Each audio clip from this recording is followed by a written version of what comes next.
Hey, oh my God, it's us. Hello. It's us. It's me. It's Will. It's Jacob. It's a Sometimes cast.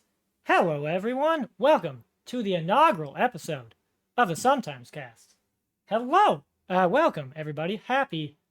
I was about to know. Sal, what day it was. It's Saturday. It's Saturday. Hello, everybody. It is Saturday. Doesn't feel like a Saturday because I had work today, but It doesn't feel Saturday like now. any day anymore. Hello everybody. Hope everybody is good. Yeah. Hi. Hi. Yeah. It is our first ever episode of this thing we do sometimes called the podcast. It's called the Sometimes Cast. Hope everybody is good. Hello. Welcome in. We are joined by the wonderful JacobHail. Yeah, this is I'm so excited for this. It's been Me too, man. it's been a while in the planning. It's been a while in the fucking the brain, and I am so goddamn excited for Jacob to be our first guest. So yeah, how it's gonna work is Gigi, welcome in. Yeah, how it's gonna work is every couple weeks, sometimes you might say, we're gonna have a different guest in, and what we're gonna do is basically how it's gonna work is we're gonna talk about games. We're gonna talk about what we've been playing, and then we're gonna talk about kind of just the news in gaming, and then we're going to talk about something specific to that person. So with Jacob, we're going to talk about what fucking game Jacob would bring with him on a desert island and play on a desert island. Peanut butter, what is up?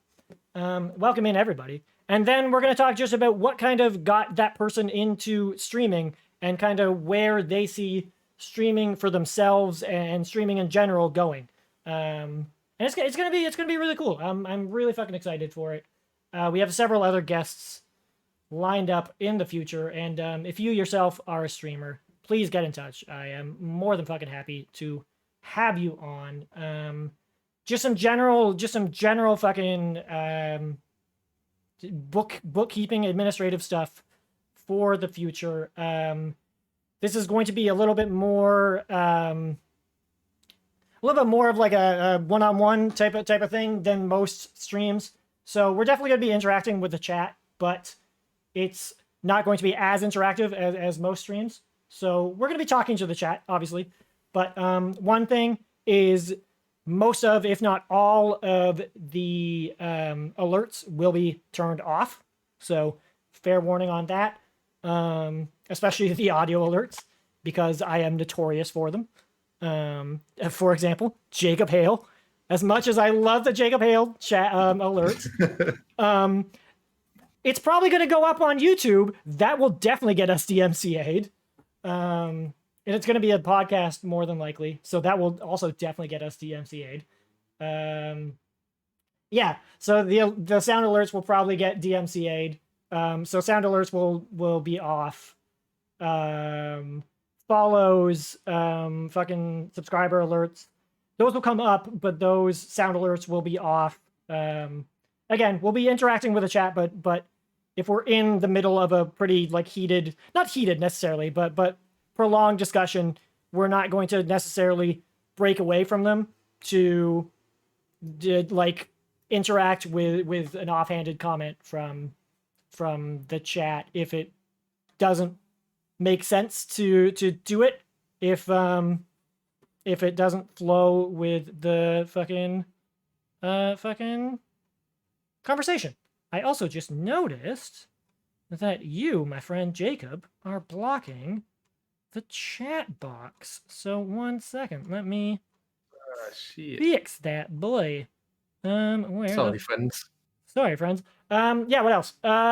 One other thing. Also, yeah, like I was saying, if you are in any way interested, please get in touch with me either via Twitter DM or Discord DM, especially if you are a BIPOC or 2S LGBTQIA streamer. Yeah, that would be fucking rad. There's a chat box thing.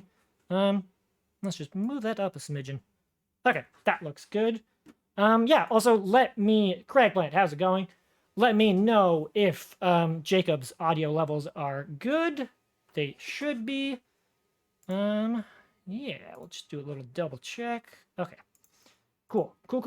I do So think yeah, it's funny that, like, I remember you announcing it on Twitter saying, like, yeah, especially for the LGBTI plus, and then your first guest the is like first the one is straightest just a white straight boy white you could boy. possibly It's find. very true. We're starting off Um, nailing the diversity. yeah, just two white men on Twitch with beards. It's true. The We got diversity is unreal. It's true. It's true. I mean, at least I recently came out as bi. At least That's you know. true. That's true. But yeah. And there's always a chance I'm still in the closet. Who knows? I mean, who knows? Who knows? Anyway, yeah. So how it's gonna kind of work out is we're gonna start with what games we have recently been playing, mostly off stream, but we'll probably talk a little bit about stuff we've been playing on stream, and then we're gonna talk a little bit about stuff in the news, and then our kind of desert island games, because I just think that's something fun to talk about.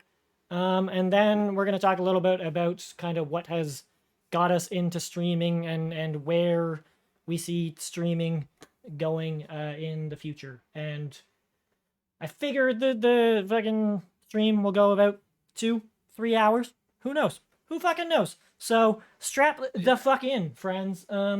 Let's just get right the fuck into it. Jacob, what have you been playing, my friend? What have you been playing? The game I've played most, which I did not expect, is Hearthstone Classic. Interesting. I have never touched it. I've played 5 minutes of Hearthstone, I think. Maybe. So my biggest issue with Hearthstone was just how often they released expansions and how ridiculous it was to keep up monetarily. Okay. So, little background. Right. Before I went to university, so this is like 6-7 years ago when Hearthstone first came out, essentially. Right. I was put in a position where I could either go pro with Hearthstone or go to university. That's the level I was at. Wow. Okay. Doing like tournaments and stuff, and I was like, oh, and then I went to university. Right. And then I kind of fell behind, and they kept releasing expansions, and I couldn't keep up with the expansions, so I just kind of gave up with that. Hearthstone Classic, what they've done is it just runs in the same client as Hearthstone, and all of Hearthstone's still there, but they've added like a ranked ladder. That is genuinely really interesting. Just the like original set of cards. So it's like the game I fell in love with, and the decks I know and how to play around, and so I've just been like living on that pretty much, just reliving my glory days. Did they basically? Cool. Did they basically pull a WoW Classic, but people like it, or do people hate it, like they do WoW Classic? Because I know people fucking don't like WoW Classic at all. I'm completely like out of it when it comes to like the wider spread of feeling on it. Like I haven't kept up. I've literally just played it. I haven't watched any of the streamers. I haven't watched any content on it, so I couldn't tell you. Oh, but weird. Based on how quick I'm queuing, like how quick I'm getting games, and like the little bits I've seen on recommendeds on Twitch and stuff, like most people I think are playing Classic. So okay. I guess the consensus is like it might be just be a nostalgia trip, and it might just last for a couple of months. But while it's lasting, I'm loving it. That's good, because I know people fucking hated WoW Classic. Yeah, I played WoW Classic for like a week and was like, this is terrible. Like there's a reason like they updated that game. Yeah. So many quality of life changes were made that you didn't realise were quality of life changes because they should have just been a feature from the start. It's just ridiculous. I did like the old leveling system in WoW. Like you got like skill points based on how much you use like equipment. I thought that was really cool. Right. But that was literally the only good thing going for WoW Classic. Right. See, that's another game I never... Yeah, I never get into... Craig Plant saying he was always interested in deck building games, but he never got into any. I also never got into deck building games. But I also like never got into Magic and shit when I was a kid. I never got into any of that shit. I don't know. The issue is like they're so daunting to get into because of a price point. Dude. Like I know my brother got into Magic, but like the price point was too high. Yep. I'd say like Hearthstone's probably the best one to get into now with Classic, or Legends of Runeterra, which is the Riot Games one's pretty good. Yeah, if you are interested in it. That's a problem, is you need to get in at the base. You need to get right in when it starts, or else you're just like, oh my god, there's too many fucking cards. There you don't know where to fucking start, and it's too fucking expensive. Yeah. And you're legit. just like, like I remember very daunting to get into a game like that. Yeah, like I remember a couple of years ago. Oh god, this was like 4 or 5 years ago. I worked with a kid on the Spectrum, and he was super into Pokemon cards, and he'd been into it since, god, he was like 10 or 11 years old, and I'd been into it when I was like 10 or 11 years old. And I stopped. think we all were. Yeah, right. Because it was like Pokemon Yeah, fever. of course. And I had stopped, but like, so at that point, since he was 10 or 11, it was already way fucking old. But thinking about it, I was like, man, it's been around for so long, and he was already like behind on the fucking game. Can you imagine if he only started when he was like 18, how behind on the game he would already be? Like, just that it's just so intimidating trying to get into those fucking games. It's nuts. It's nuts. It is. It's but man, it's just, I can't even imagine. Other than Hearthstone, Apex, but I know you literally care very little about Apex. Here's a funny thing, is I respect the hell out of Apex. I find it hilarious that Apex is based on Titanfall. Because I love that though. Me too, because I love Titanfall. Legit, Titanfall 2 is, I think Titanfall 2 is the best first person shooter campaign maybe ever. Yeah. Titanfall 2 is maybe not the best, but like the most fun. It's like top 5. It's amazing. Yeah, top 5 for sure. Yeah, it's incredible. It's so good. It's really good. I forgot to start recording this on Audacity, so we missed about the first 5 minutes. That's fine. It's a mint. It's so good. It's so good. But yeah, like I've just been playing Apex with like Puffy, and Josh's. Yeah. I wish I could that's get just like into a cool way to like hang out with people that I met through Twitch, off Twitch. Totally. Yeah. We can kind of just be ourselves, like unadulterated. Just you need those. You need games you can play off Twitch sometimes. Like I've been playing Final Fantasy 14 with Full House X as well off stream, and that's been really cool. Yep. I know we both got Monster Hunter. Yep, that's what Monster Hunter has been for me, is that Monster Hunter is a game that is fun sometimes to stream, but eventually you're like, all right, people have seen enough of this, and especially when you're grinding for shit, you're like, people don't need to fucking see this. So that's a perfect game to just, like, me and Cam have played it a couple times. Me and Thrillhouse X have played it a couple times.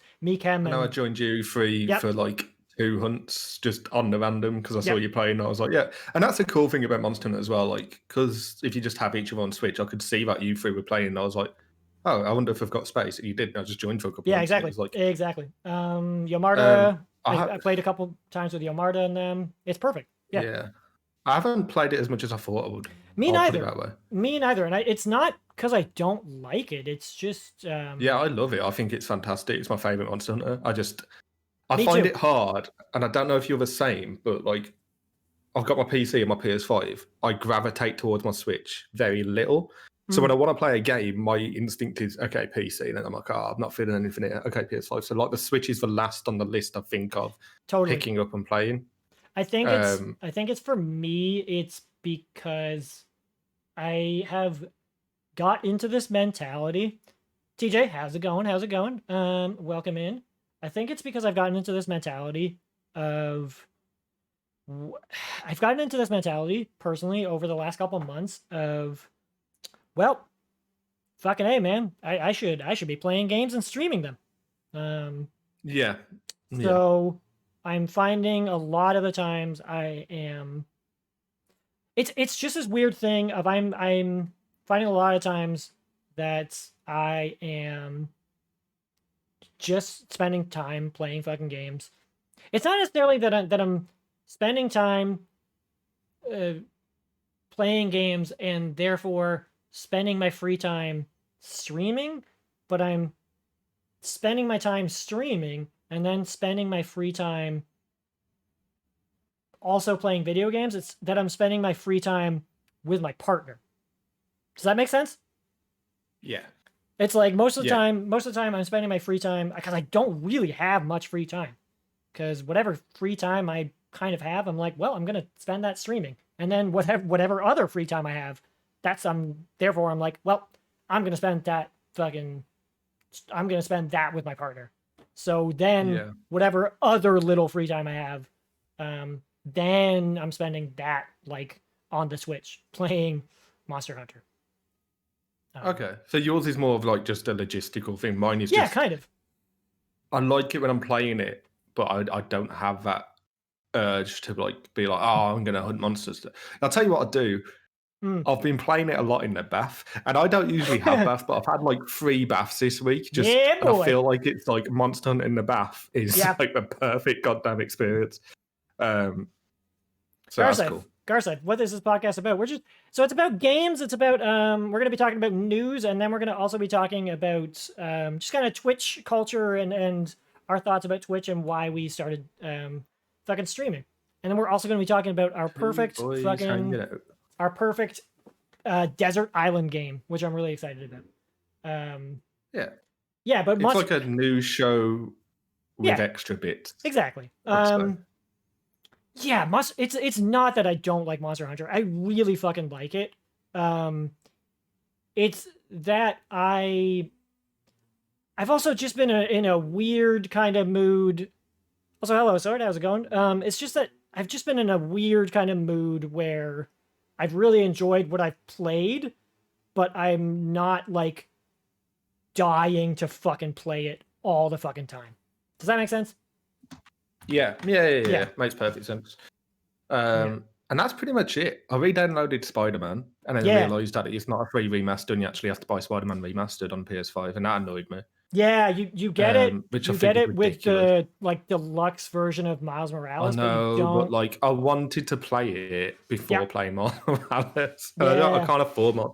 Like I already have a bloody game. Like I just that kind of just annoyed me. But that's a real thing. That is a bit fucking naff. It's a bit of a, as you say, it is a bit fucking shit that it's not just it's not just fucking free as it is. And then we also both have like at least like a 10 quid upgrade. Yeah, like, right. Why is it a fully fledged game? Like I haven't changed that much enough to. Yeah, I agree. Whatever people do, we'll get to a game like that later. And then we both fucking played Fuser. Yeah, Fuser is great. Like Fuser is after my absolute yes, please tell the story. I love this story. So it was your stream, right? Like. Was it Thrill Houses. It was Thrill Houses. Right, it was because I remember talking to you at the time. Like Thrill House X was streaming. If you're not following Thrill House X, go follow Thrill House X. Yes, I'll shout that boy out right now. But he was streaming Fuser. No, he was talking about Fuser. He was streaming. Like, what the hell's Fuser? He was streaming Resident Evil 3, but we were talking about fucking Fuser, and then he started. He started streaming Fuser later that stream. And I was like, "What the fuck is Fuser?" And then people started telling me about it, and I was like, "Oh, I'm gonna have to look this up." And I looked it up, immediately purchased it, or what I thought was the game, but I'd actually purchased like a 40 quid DLC pack for a game I didn't own. Yeah, so they have it's really confusing. So he purchased it on like Friday afternoon, and on Friday afternoon it was on sale for 40 quid, but there was also a 40 quid like premium DLC pack. It was, to be fair to Jacob, it was very confusing. It was not the most well. It was like Fuser, like oh, what did they call it? The DLC packs like start like Origins or something. I don't know. It had a title that was like, oh, this is like a deluxe edition. You get a bunch of extra songs. Yeah, there's like a because the price point for the DLC was higher than the base game. So I thought it was like the base game plus a bunch of songs, but it was just a bunch of songs. Yeah, there's like a premium DLC pack, but then there's Fuser like premium plus a DLC pack. It's to be fair to Jacob, it's very fucking confusing. It's bullshit. It was fucking ridiculous. I was so pissed off. And like, thankfully, like, shout out to Sony support because I called them. Never, I haven't called a gaming support thing since like 360 days. Yeah. Because the 360 was a shit show when it came to that kind. But I called them, and then like within 5 minutes, I had my refund, and I downloaded the actual game. So that was cool. Yeah. So thanks Sony for giving my money back. And they're Fuser for making the option so damn confusing. Yeah, of the major companies, they are generally the most tedious and confusing and shitty to deal with when it comes to refunds.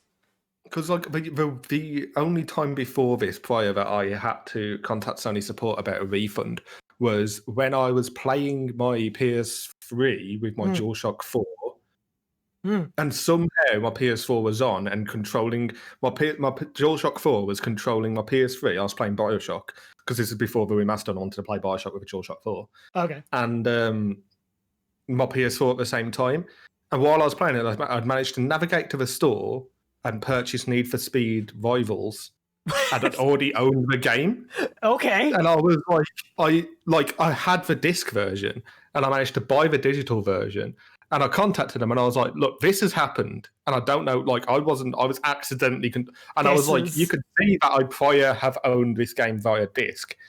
This is amazing. This is a good story. I can send you a photo holding the game if you want." And they were like, "There's nothing we can do. You bought it." And so I was going in zero expectations to get a refund. I think they've probably just got better at it since then. Because like that was my past experience with it, and I was like, so I had the game twice. I just ended up trading it in the physical version. That's fucking hilarious. It was so annoying. Good. That's so good. But anyway, Fuser, despite the DLC bundle, is super fun. So yeah, the elevator pitch on it is it's basically a DJ game. It's almost like DJ Hero.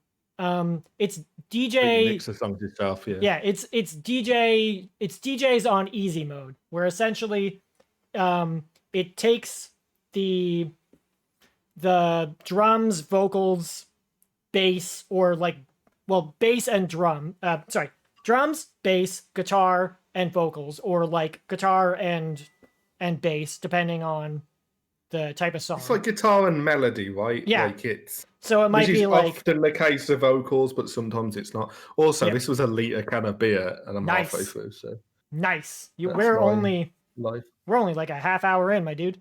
Yeah, I expected that to last me the entire thing, but I might have to get some one about half. Fuck yeah. We'll see how it goes. Fuck yeah. But like, so yeah, for example, like it might be, I say bass, I say guitar, but it might be like the keyboard. It might be the violin. It might be the fucking the goddamn, in a hip hop song, it might be the what's called, the fucking scratchy boy. The scratchy boy. The scratchy boy. Yeah. I know what you meant. But yeah, I can't think of a term either, but scratchy boy works. But it takes different parts of takes different aspects of a fucking song, and you can literally mix and match them, and you just literally mash them up in a fucking song. And you can take, for example, the fucking like vocals from Call Me Maybe, and the fucking drums from All Star, and the like piano does a piano from Never Gonna Give You Up by fucking Rick Astley, and just like mash them up, and you can fucking set it to the fucking downbeat or the upbeat, and like time them, and fucking also cue shit up. And there's different effects that you can fuck with.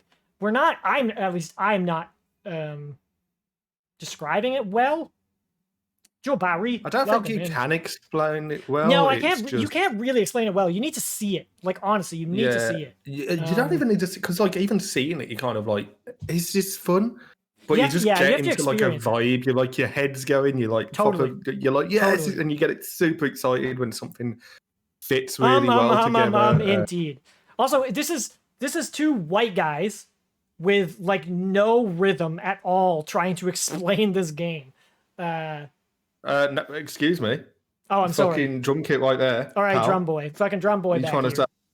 All right, sorry. One white guy and a white guy with some rhythm trying to explain it. Fuck you, dude. But I yeah, have it's the best way I can put it is it's a really, really fucking fun game in which the other night I told everybody I'm only going to stream this. It is DJing, yeah. I'm only going to stream this for about an hour and a half, and then I ended up streaming it for 3 hours because I was having so much fucking fun. Maybe my later. only problem with it is I would not pay full price for it. I wouldn't pay full price for it, and I only say I wouldn't pay full price for it because I don't think it has enough songs. I paid 40. I paid $40 for it. I bought a few DLC songs. Like I bought like 5 or 6. Yeah, I paid $40 for it, and then I paid another like $35 of fucking DLC songs. That feels right. Yeah. I wouldn't have paid $80 and then another 35 for DLC. That was way too much. I wouldn't have paid like 100 and something bucks. But 80 for what I paid, which was like about 50 songs. Yeah, I'm really happy with that because I've had a lot of fucking fun, especially once I learned how to because at first I didn't know how to queue up different parts, or not parts, different parts of the songs. Like I didn't know how to queue up like vocals and drums and shit. I only knew how to fucking like lay one part of a thing. I didn't know how to queue up shit and then hit the left trigger and the right trigger and be like, oh shit, cool. I queued up like 4 different things and then fucking did everything all at once and changed it all at once. Once I figured that out, I was like, holy shit, this is cool as hell. You know? But yeah, it's fucking cool. It's really, really cool. I wouldn't pay full price for it. No, that's fair enough. I also is there anything else you've been playing? Nothing that I haven't been playing on stream. The only thing about that game is I feel like that game got fucked over by people worrying about DMCA. Does that make sense? I feel like a lot of people, I feel like that game, because that game came out essentially when Twitch was really when people were really worried about DMCA shit on Twitch. Yeah, now we kind of realize that like it really doesn't affect. It doesn't mean anything. Affiliates. Yeah, and I feel really bad. And especially when you're playing a game, like doesn't mean anything. I feel bad for them. Like I just feel bad for them because that came out right when the DMCA scare was starting, and I just kind of feel bad for them because it came out to no fucking fanfare at all, and that sucks because it's a really fucking fun game. Doesn't mean the pricing model doesn't suck. Even someone that is like a huge music fan, like loves that shit. I played like a crap ton of rock. Like you didn't even hear about it until the other week.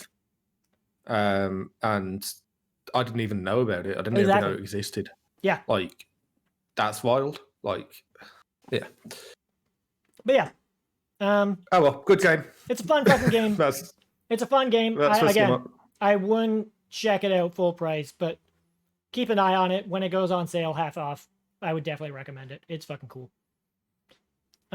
Should we get on to the news, my friend? We should, I reckon. Right. Check this out, friends. Watch this. News. Ah, shit, it didn't work. God damn it. I was like, am I delayed or is it just not? News. Oh, it didn't fucking play the sound. I mean, it's coming up. It's time for the news. Yeah, but it was supposed to do a fucking. They were supposed to do a big ass thing. It's time for the news. There we go. Well, we tried. I don't know if that's what the effect you were going for, but no, I reckon that was even better. there's supposed to be a fucking thing. There's supposed to be a goddamn thing. Play the BBC News shit. Essentially. Do, do, do, Essentially, yeah, there was. All right. God damn. There's supposed to be a goddamn sound effect and everything. Oh well, we tried. Anyway, let's get into the first fucking news of the day. Yeah. So the first fucking news. Let's get into it. So the first fucking news of the day is the Nintendo Switch Pro, or whatever the fuck they're gonna call it. This is coming. Probably be Switch Pro. It's probably gonna be called the Switch Pro. This is coming via Bloomberg. I'll read out the quotes we got from it, and then we'll just talk about it a little bit. All right, cool. So Nintendo Co. plans to adopt an upgraded NVIDIA Core chip with better graphics and processing for a new Switch model planned for the year-end shopping season, according to people familiar with the matter. The new Switch iteration will support NVIDIA's Deep Learning Supersampling, or DLSS, a novel rendering technology that uses artificial intelligence to deliver higher fidelity graphics more efficiently. That will allow the console, which is also set for an OLED display upgrade, to reproduce game visuals at 4K quality when plugged into a TV, said the people who asked not to be identified because the plan is not public, of course. The US company's new chipset will also bring a better CPU and increased memory. DLSS support will require new code to be added to games, so it'll primarily be used to improve graphics on upcoming titles, said the people, including multiple game developers. Bloomberg News previously reported that the new Switch is likely to include a 7-inch OLED screen from Samsung and couple the console's release with a bounty of new games. End quote. Analysts expect the new Switch will be offered at a higher price than the current model's $299 US, a level unchanged since the Switch's initial release in 2017. Bloomberg Intelligence's Matthew Canterman foresees an increase of as much as $100. Quote, $349 will increase the value proposition of the device, but I still think that Nintendo can drive strong demand even at $399, he said. So, that's all I got from that little boy. Garsype is saying no news is good news. This has been rumored for a really fucking long time. Yeah, it has. Yeah. I don't fucking know. Can we just get that isolated sound from Jacob and make that fucking canon? I think we can. I think we can make that fucking little news clip from fucking Jacob, that our news sound. Yeah, we could probably do that. But yeah, let's talk about the Switch Pro. This has been rumored for a really long time. It'll be rumored again. But let's talk about it. I'll be this is not. I'm really in two minds because Nintendo have never done anything like this before. They don't they don't care. They don't seem to want to ever compete with Sony or Xbox, and this seems like them trying to compete. I agree. Which I'm all for. Me too. I would be excited for that because competition breeds good shit, which is not that's not the saying, but you know what I mean. What if it was when something has a monopoly? I want that on a something, t-shirt. I want that on a t-shirt. Monopoly breeds good shit. But competition. But yeah, when something has a monopoly on something, you're going to end up getting stale content. It's what happened with when Xbox got complacent and then the Xbox One kind of shit the bed, and then Sony's now getting a little bit complacent. And I want to get into it a little bit later on. But this seems like Nintendo is trying to compete because if they want to breach into the third party market, which we have attempted to do, bringing games like The Witcher 3 and Doom and did you Skyrim, play which is 15 years old. Did you play The Witcher 3 on Switch? Have you played it? No. Has because anybody? what's the fucking point? Yeah. You know has what I mean? Anybody in chat? If you have, let us know.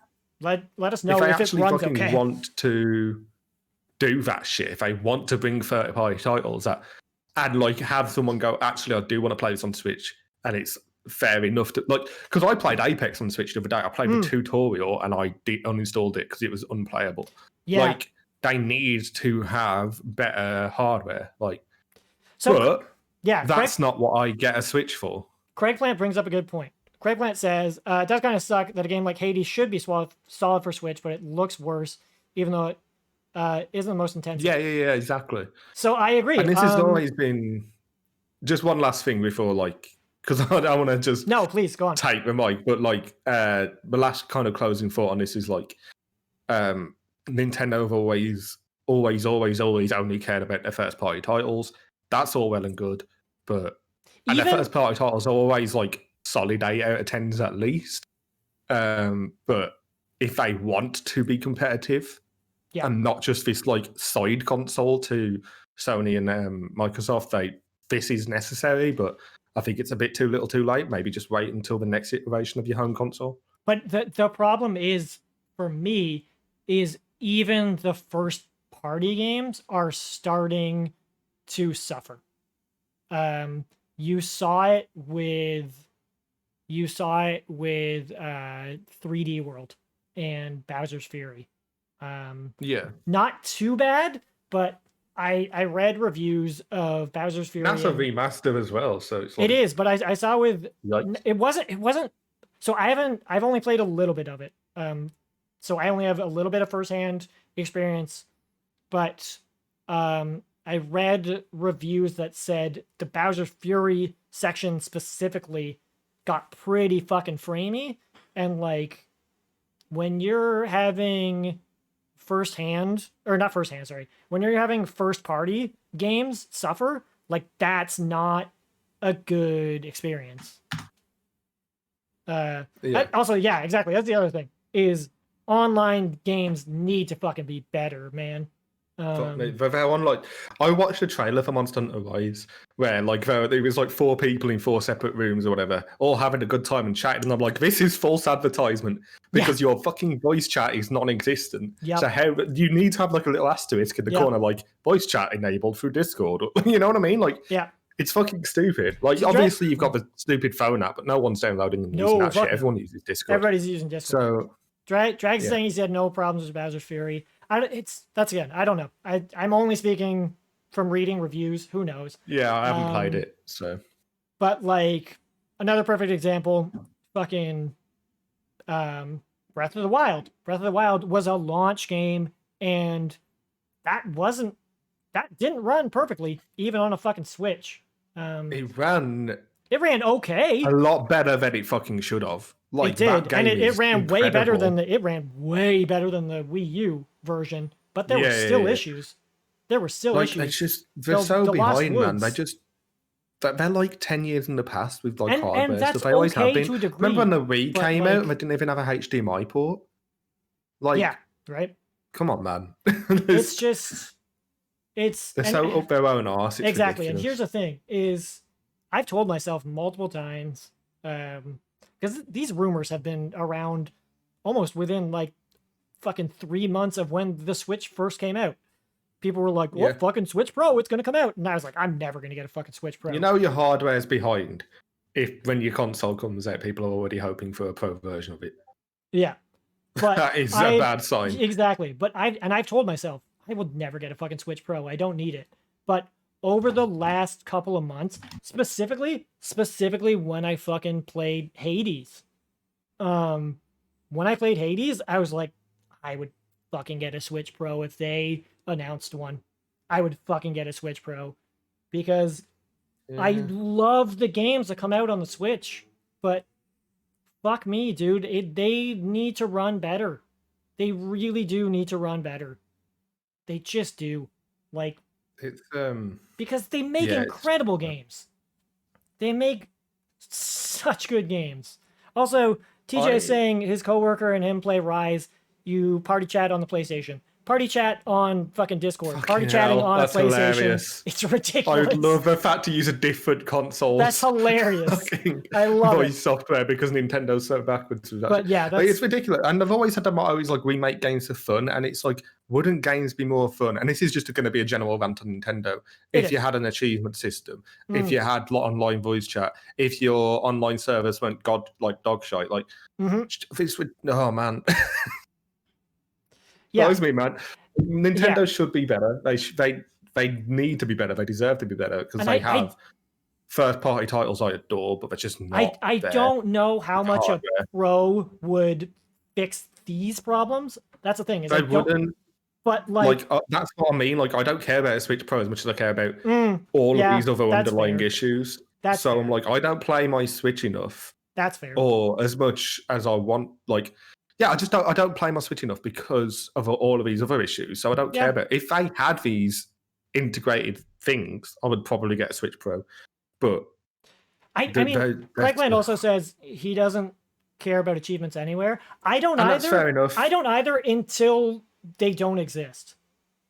When they don't exist, I realize I don't have them, and then I'm not incentivized to keep playing games. When they're there, I'm like, oh fuck, I would really like some, especially Nintendo games because they're built in to fucking have them. Like so many Nintendo games. If you have rewards like exactly, especially Nintendo. If you have things like All Moons, in Odyssey, which is no reason to go for other than like having 100% completion, have something to show for it. Smash Bros challenges and trophies, like Jewel says, perfect example. Exactly, but like imagine having something on your profile that showcases that you've done that without you having to load up the game with someone in the same room with you or taking a screenshot and being like, I did this thing. Like just have an achievement system or a trophy list. Like granted, Microsoft, fair play to you, came up with your notion and it took off, but Sony a year later patched it into PS3. Exactly. They've had time to incorporate this, and they just refuse to. And this is Nintendo's overall issue: is just like tailoring their market towards one specific group of people, which in that group of people is the people like Craig Plant that don't care about this stuff, and that's fine. But why isolate an audience people that does? Do? Yeah, that's what I don't get. Like, I also don't if you're not going to miss it, that's fair enough. But I do miss it. Like, I want it. Yeah. It's when they try to like shit on Melee and stop it being part of like Evo and stuff like that, and cancel the streaming of like Melee tournaments because they didn't want Melee to be a competitive game. It's like, why shit to what end? Yeah, exactly. A part of the audience that are passionate about your games. It makes no sense. 1000%. It doesn't make any sense. It doesn't make any sense. That's a good point. For that. No. I have a lot of gripes with Nintendo. No, that's the thing is they make incredible fucking games. They do. This is a thing is that I think that these are two. I think these are two parts of kind of almost the same problem. Is that their online infrastructure and their inability to realize they need to fucking make stronger consoles are kind of the same problem. Is they're like shooting themselves in the fucking foot. It all trickles down from just them being like so up their own arse in like they think they know what's for the best, but they just and like this is just again two white dudes with beards on the internet talking. But I feel like this is the general consensus. I mean, it's not. This is like the kind of. I don't feel like this is a controversial opinion. No, not at all. I'm trying to say. Another perfect example. I think another great example is fucking like. Do you ever see Nintendo games ever go on sale? No, because Nintendo thinks, well, we can keep charging full price for games that are fucking 5+ years old, and like that's kind of horseshit, my dude. Like. I remember, it is. Like, I remember when fucking the Wii U was out and Super Mario Galaxy was still fucking $59.99. And, like, come on. Like, just... It's bullshit, but it also... Put games on sale every once in a while. It's because their games do tend to hold up in quality. I'll give them that. They do, but, like... They tend to release games that... Like, I will go back and play Twilight Princess. I mean, so will I, but, like, also, like so Pokemon Diamond. So does The Last of Us. The Last of Us is one of the greatest games. You're totally right. Perfect example. The Last of Us 2. The Last of Us are two of the greatest games of all time. The Last of Us 2, I think, is on sale literally right now. Or if it's not literally on sale right now, it was on sale like last week. You know, like that's the thing. Sorry, I was heavy-handed alcohol. You were handed alcohol. No worries. But yeah, that's the thing. Is like that is a good point. But at the same time, Thrill House Max, welcome in, my friend. Yeah, I totally get you. Yeah, like that's the thing is that yes, you have a good point that yes, those games do retain their value in the sense that they are some of the greatest games of all time. But there are other games that are some of the greatest games of all time, and they constantly go on sale. So that doesn't really retain that argument anymore. Real Canadian Moose, thank you so much for the follow. Sorry, there's no sound. It's just we've turned off the sound for fucking we've turned off the sound for the podcast follows. But you're following 1,000 streamers today to celebrate 1,000 followers. Thank you so much. That's amazing. Make that 1,001 and follow me. Yeah. Also, Ba-boom. shout out to fucking JacobHail. Just gonna shill myself. No, fucking do it. But yeah, sincerely, follow our goddamn guest, JacobHail. Thank you so much for the follow. That's amazing. Oh, there's a big old fucking something going on outside. Anyway, yeah, I think that's enough ranting about fucking Nintendo. I could go on forever, so we should probably we should. Here's the thing: is I say I won't buy a fucking Switch Pro. If they announce it tomorrow, I'll fucking buy it like an idiot. I mean, like, I probably will buy it a couple of years down the line. Yeah, that's the thing. I don't have a need for one it will right depend now. on how much it is. It will depend on how much it is. Yeah, it will depend on how much it is. All right. Next one. Would you like to take this one, or would you like me to take this one? I can read this, sure. All right, cool. Why don't we combine?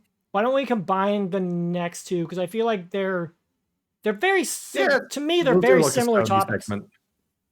Yeah, absolutely. Cool. No problem. So PS3, PS Vita, PSP stores shutting down. Some points on this. The specific the specific features players will no longer be able to access after July 2nd and August 27th are here. You will no longer be able to purchase PS3, PS Vita, and PSP digital content, including games and video content.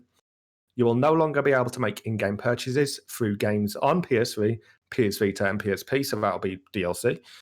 And you will no longer be able to redeem PlayStation Network Wallet fund vouchers, example, gift cards, on PlayStation 3, PlayStation Vita, or PSP devices once PlayStation Store and purchase functionality for these devices close.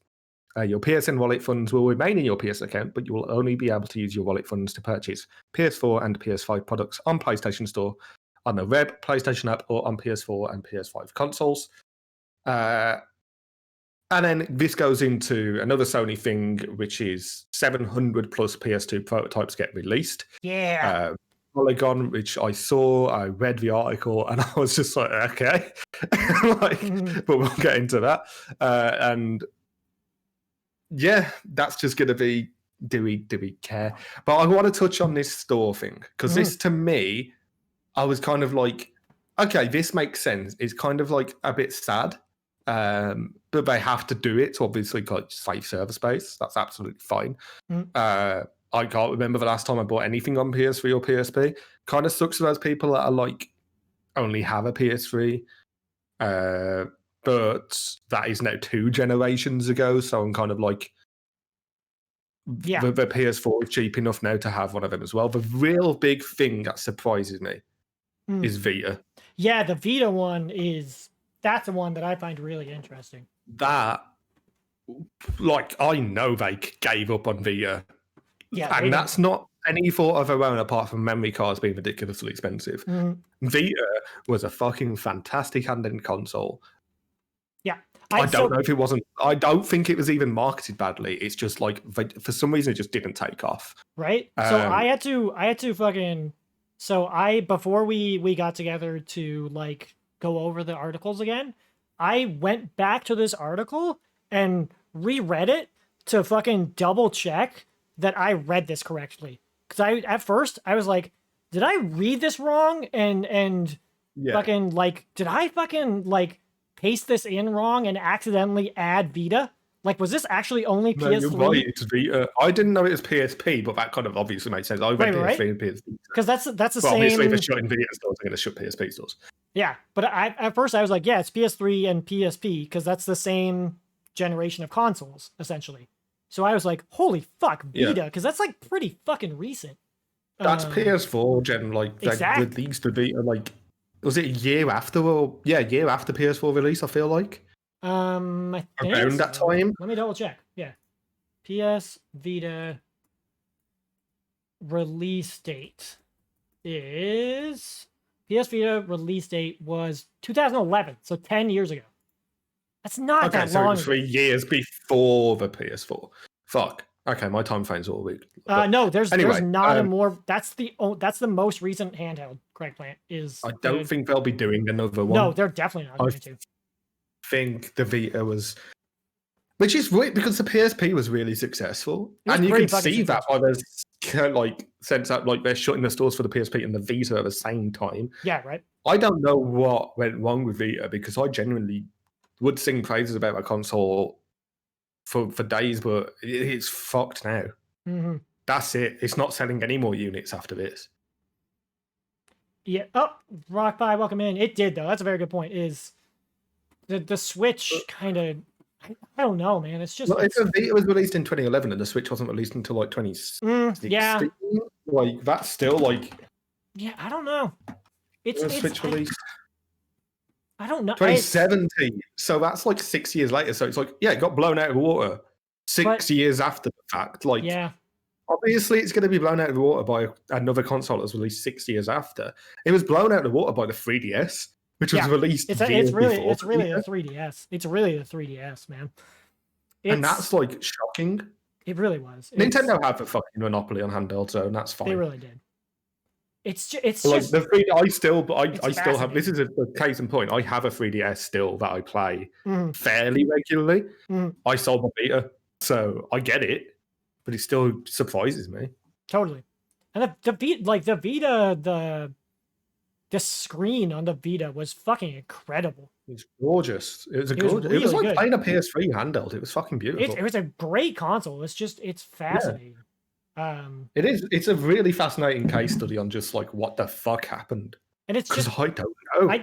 I wanted to talk about it because it's a great example of it's a necessary thing, and I get it, but like it's also like here's your fucking future of, boy, if you're one of those people that like hoards fucking video games and is like, I fucking hate the all digital future, here's your fucking example of this is gonna shoot up prices of physical copies as well. Yep, exactly. Especially in secondhand stores. Yeah, that's it's a shame, man. It's a shame. It's a shame for the Vita as a whole. It's a bit of a shame for PS3 and PSP, but like it had to happen. I think anybody who wanted good-looking games got a home console. Anybody who wanted cheap handheld got a DS. Yeah, that's a fair point. There wasn't really a space in between. Best argument I've ever seen for why the Vita died. Yeah, that is what the Vita was. They're pretty damn fucking accurate. Because that's what the Vita was. Is that the Vita was kind of that weird in between. Because that's the PSP was kind of like the cheap handheld thing that was also like the perfect fucking pirated machine. Cool. Yeah, it was very hackable. It was super hackable.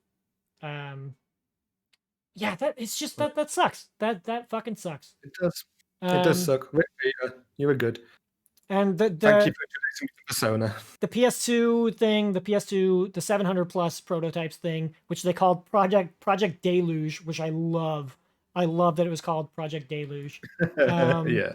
The reason I put it in there was just specifically, I think it's fucking cool as hell that they put this out. Because I think it's really fucking fascinating when we as the game playing public get access to fucking prototypes. I think that's really fucking cool. I think that's really fucking fascinating. I just don't particularly care because I'm like, I mean, yeah, the PS2 is like far gone, man. Like, it is. That's the thing. It was a cool read, and I'd recommend reading the article if you haven't. It's on Polygon. Here, I'll grab the link and put it in the chat. It's a good read. It's a good way to spend an afternoon. It's a fascinating read. I think it's important for games. I don't think it's anything more than we need to spend a couple minutes on it. It's just really cool. It's just really fucking cool. Do you want to talk about that a sec? Because like I don't really have much to say about it. I'm just going to quickly pop to the toilet. Go for it. course. Thank you. Yeah. I just think it's really cool. So I'll just talk about it really quickly. There's a place called Hidden Palace. It uploaded more than 700 video game demos and prototype files from the PlayStation 2. They called it Project Deluge.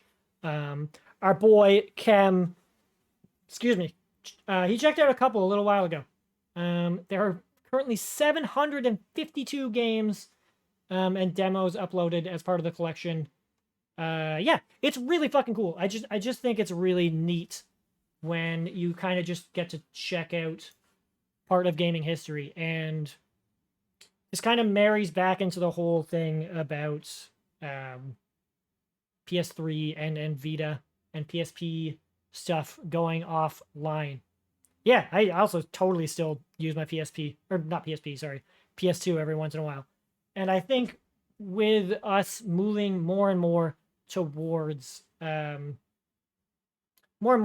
moving towards all digital stuff, I think it's super important to be aware of losing physical stuff and being aware of preserving things. So yeah, the more we can do to preserve history, and the more we can be aware of preserving video game history, I think it's really important.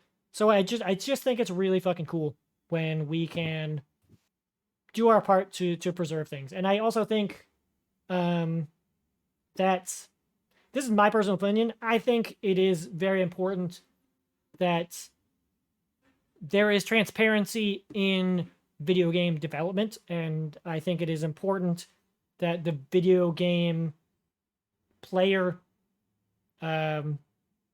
get access to fucking in development games. If video game developers are cool with it, fucking release that shit. Why the fuck not? Why the fuck not? Doesn't fucking, like, maybe not literally as it's, like in development. Don't leak it. Don't fucking leak it as video games are in development, and don't like hold it up for ransom.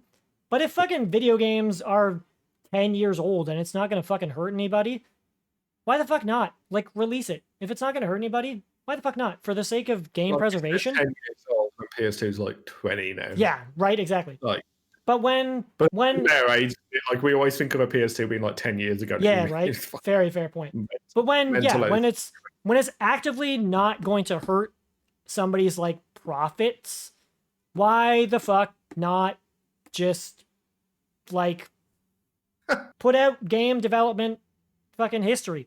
Why not? Why not? The quick plans just really made me fucking laugh. I mean, people should follow CD Projekt Red's lead in some ways. Other ways, maybe not so much. Is yeah. Allowing access to and development games by releasing Cyberpunk. Which is fucking, if that's what you meant, Quick Plan, that's fucking hilarious. It's good stuff. Good stuff. All right. Well, I mean, we're kind of in that culture. There's a lot of like alpha testing, beta testing. Like, yeah, totally. That's a very good point. Yeah. Like early access games, especially on PC. Yeah. Like, not so much on console, but PC is huge. Point. Yeah, we are. That's a very good point. We are kind of moving towards that when it comes to early access shit. And I love that. I love that. Is that we? That is exactly what he meant. Yeah, and I'm glad that we are seeing that with PC games and stuff too. That's really cool. Yeah, it's cool. Cool. All right. I'll take the next one. Yeah. So, fucking moving right along. E3 is returning, and E3 is going all digital, according to Kotaku. Following the cancellation of 2020's event due to COVID-19 and much, this is direct quote, and much rumor and speculation regarding this year's iteration of what was once the most important video game trade show in the world, the Entertainment Software Association today announces E3 2021, a free all-digital event running June 12th through 15th. Nintendo, Xbox, Capcom, Konami, which is genuinely fucking surprising. That's me editorializing a little bit. Ubisoft, Take-Two Interactive, Warner Brothers Games, and Koch Media, along with others, are already slated to participate. End quote. The blog, hello, hello, hello. That's not part of the quote. That's also me editorializing. Yeah, what do we think about that? How do we feel about fucking E3? What? 2 takeaways. No Sony announced. So which is weird. They bowed out of 2019, I believe, as well. Yeah. But so did Nintendo, but Nintendo over there. So Nintendo the last couple of years. Nintendo Direct, right? Yeah, exactly. Nintendo the last couple of years did that thing where they never did an official press conference. They would always do their like treehouse thing. Yeah. Which is fine, but I still always class that as like part of E3. Right. Because it was like E3 weekend. The bullet point question you put here, which I find is really interesting to me, is E3 even relevant anymore? To me, absolutely. It's like Christmas for video games for me. I want it to be. I want it to be. Every year have stayed up and watched it. Not like every year without fail, but most of the time, at least 2 of us make it and we watch it and we react to it together. And I've had like many times just like having slumber parties watching it, like growing up. If people still do that, like fucking yes, it's relevant, because like that is so awesome. It's such a cool experience. It's so nice to see all of these new things. It's something to be excited about. But now, like with how much the internet is just so prevalent on capturing all of this information before it's even announced, like we find out about shit before it's ever, like rumors always come true when it comes to video games. It's kind of how I feel. So do we need it? Probably not. The other thing too is that like is it fun? Yeah. The other thing too is that like I think I can't remember everything, but fucking like so many things got leaked. So many things got leaked before E3 2019. I remember so many fucking things got leaked before E3 2019. That didn't necessarily make it irrelevant, but it just like kind of ruined the fucking magic for me. You know, like it just like it's not and maybe me in our little fucking Google Doc putting is it irrelevant, or me putting in our little Google Doc is it relevant anymore was like maybe a little bit cynical. I'll fully fucking admit that. But like my gut reaction is just like, man, it just fucking ugh. It feels hard. It feels hard to sit here and it's just if I was working at a big fucking publisher, one, I wouldn't be on Twitch. Two, well, no, I would be on Twitch. I'd just be doing my job as a fucking marketer. Two, I would be approaching E3 in a very particular way, you know, like E3 would be E3 in 2021 would look very different than say what E3 looked like in like 2017. It's a very different thing. Yeah, it's a bit of a shame. It is kind of a dying thing, but it's been such a huge part of my life. I don't want to see it go. Like I say, it's always been like Christmas for video games for me. Like I've got excited for it every year. I've loved watching it every year. And it's like, is it relevant? Probably not. But that's the other thing too, is though, like because it was canceled last year, and I think because so many fucking people are so goddamned like ready for things to be good again, maybe E3 this year could return to relevance. You know, maybe people want something to finally fucking be good again. With like, you know, we're in a new generation of consoles. It'll be the perfect time to be relevant again. That's a very good point. But we'll see. We'll see. Yeah. We'll know for sure when it happens if it shits the bed or not. Yeah, exactly. And But, the other thing, to be fair, too, is so this came out, I think, on the 9th, and this list is not even close to final, obviously. This is a list of like 5 fucking publishers, right? Like, this is not even close to final. So we'll see. We'll see. Yeah, that's another fair point. Is E3 was the best fucking reason to call off work, and Summer Games Fest is another good thing. That's a good show too. We'll see. Regardless, I'm really fucking excited and curious, and I'm cautiously optimistic. that's a good closing statement. Cautiously optimistic. We'll see. Well, I guess we'll know if it is relevant. Yeah. Because, like, can I hand on heart and honestly say that 2020 I missed it? Not really. No. But would I be happy to watch it? Would I be excited for it? Yeah, absolutely. Exactly. I'm really fucking glad it's coming. Development Fever 2022. Oh, what a surprise!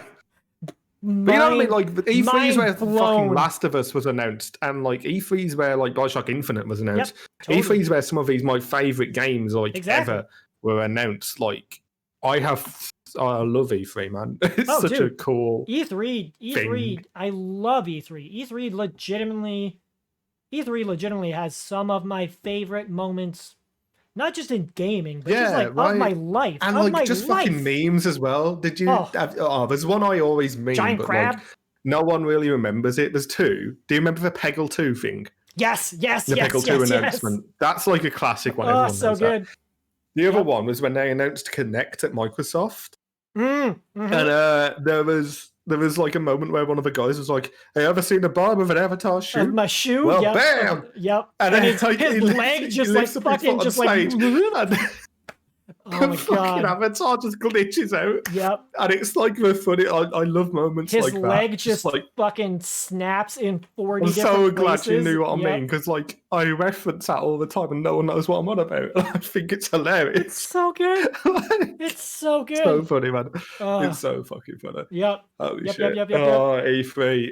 God rest your soul if you do die. Please live on forever. Please don't. I love you. Please don't. Yeah. Oh, it's so good. Oh, so man. good. Okay. On to the next one. We just got a couple more. All right. You take this one. Okay. Pac-Man 99. Fuck. Yes. So, if you don't know, it was announced like a week ago. Not even a week ago, like 4 days ago. And then it was released like yesterday or something. I can't remember. It's a very quick turnaround. I think it was Wednesday and then it was released Wednesday night. I think it was like released Thursday. Yeah, that was. I don't know. Maybe it was like time zones are weird, but I remember like pre-downloading it anyway. Yeah. So there's a new battle royale game starring Pac-Man. Comes to Nintendo Switch on Wednesday. This was this Wednesday just gone. Pac-Man 99 follows in the vein of Tetris 99 and Super Mario Bros. 35. Remember Super Mario Brothers 35? By the way. No, I'm trying to forget about it. I'd say more in the vein of Tetris 99. Yeah. Both in reimagining classic 8-bit games with battle royale competitions and launching exclusively on Nintendo Switch Online.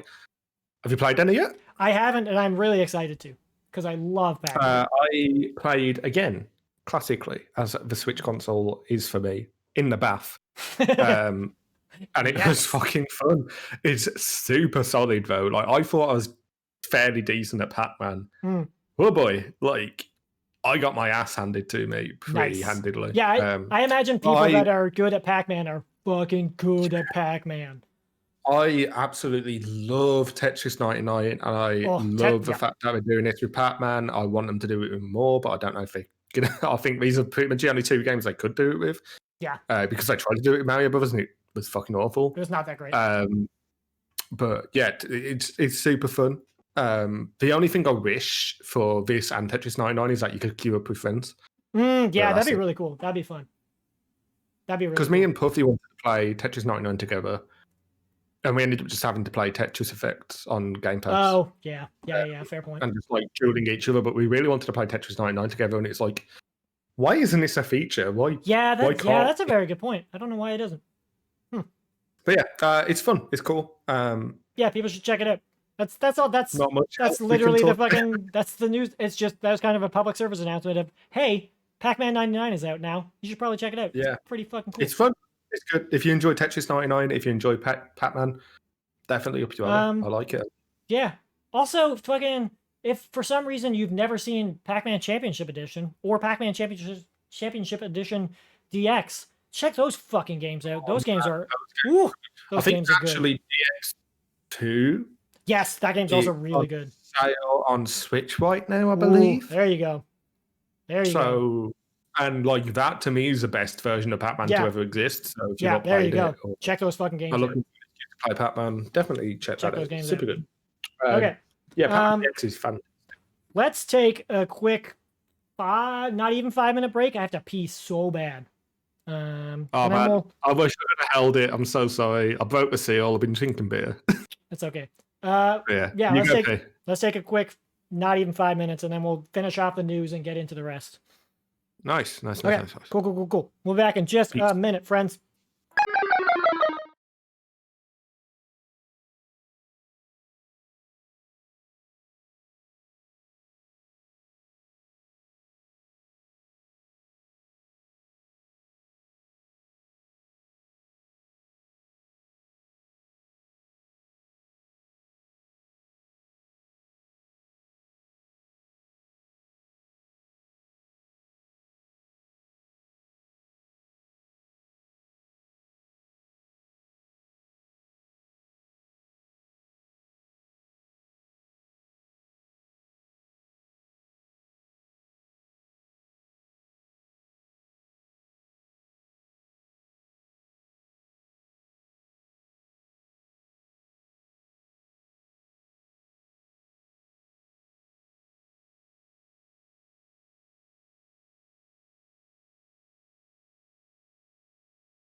Hey, we back.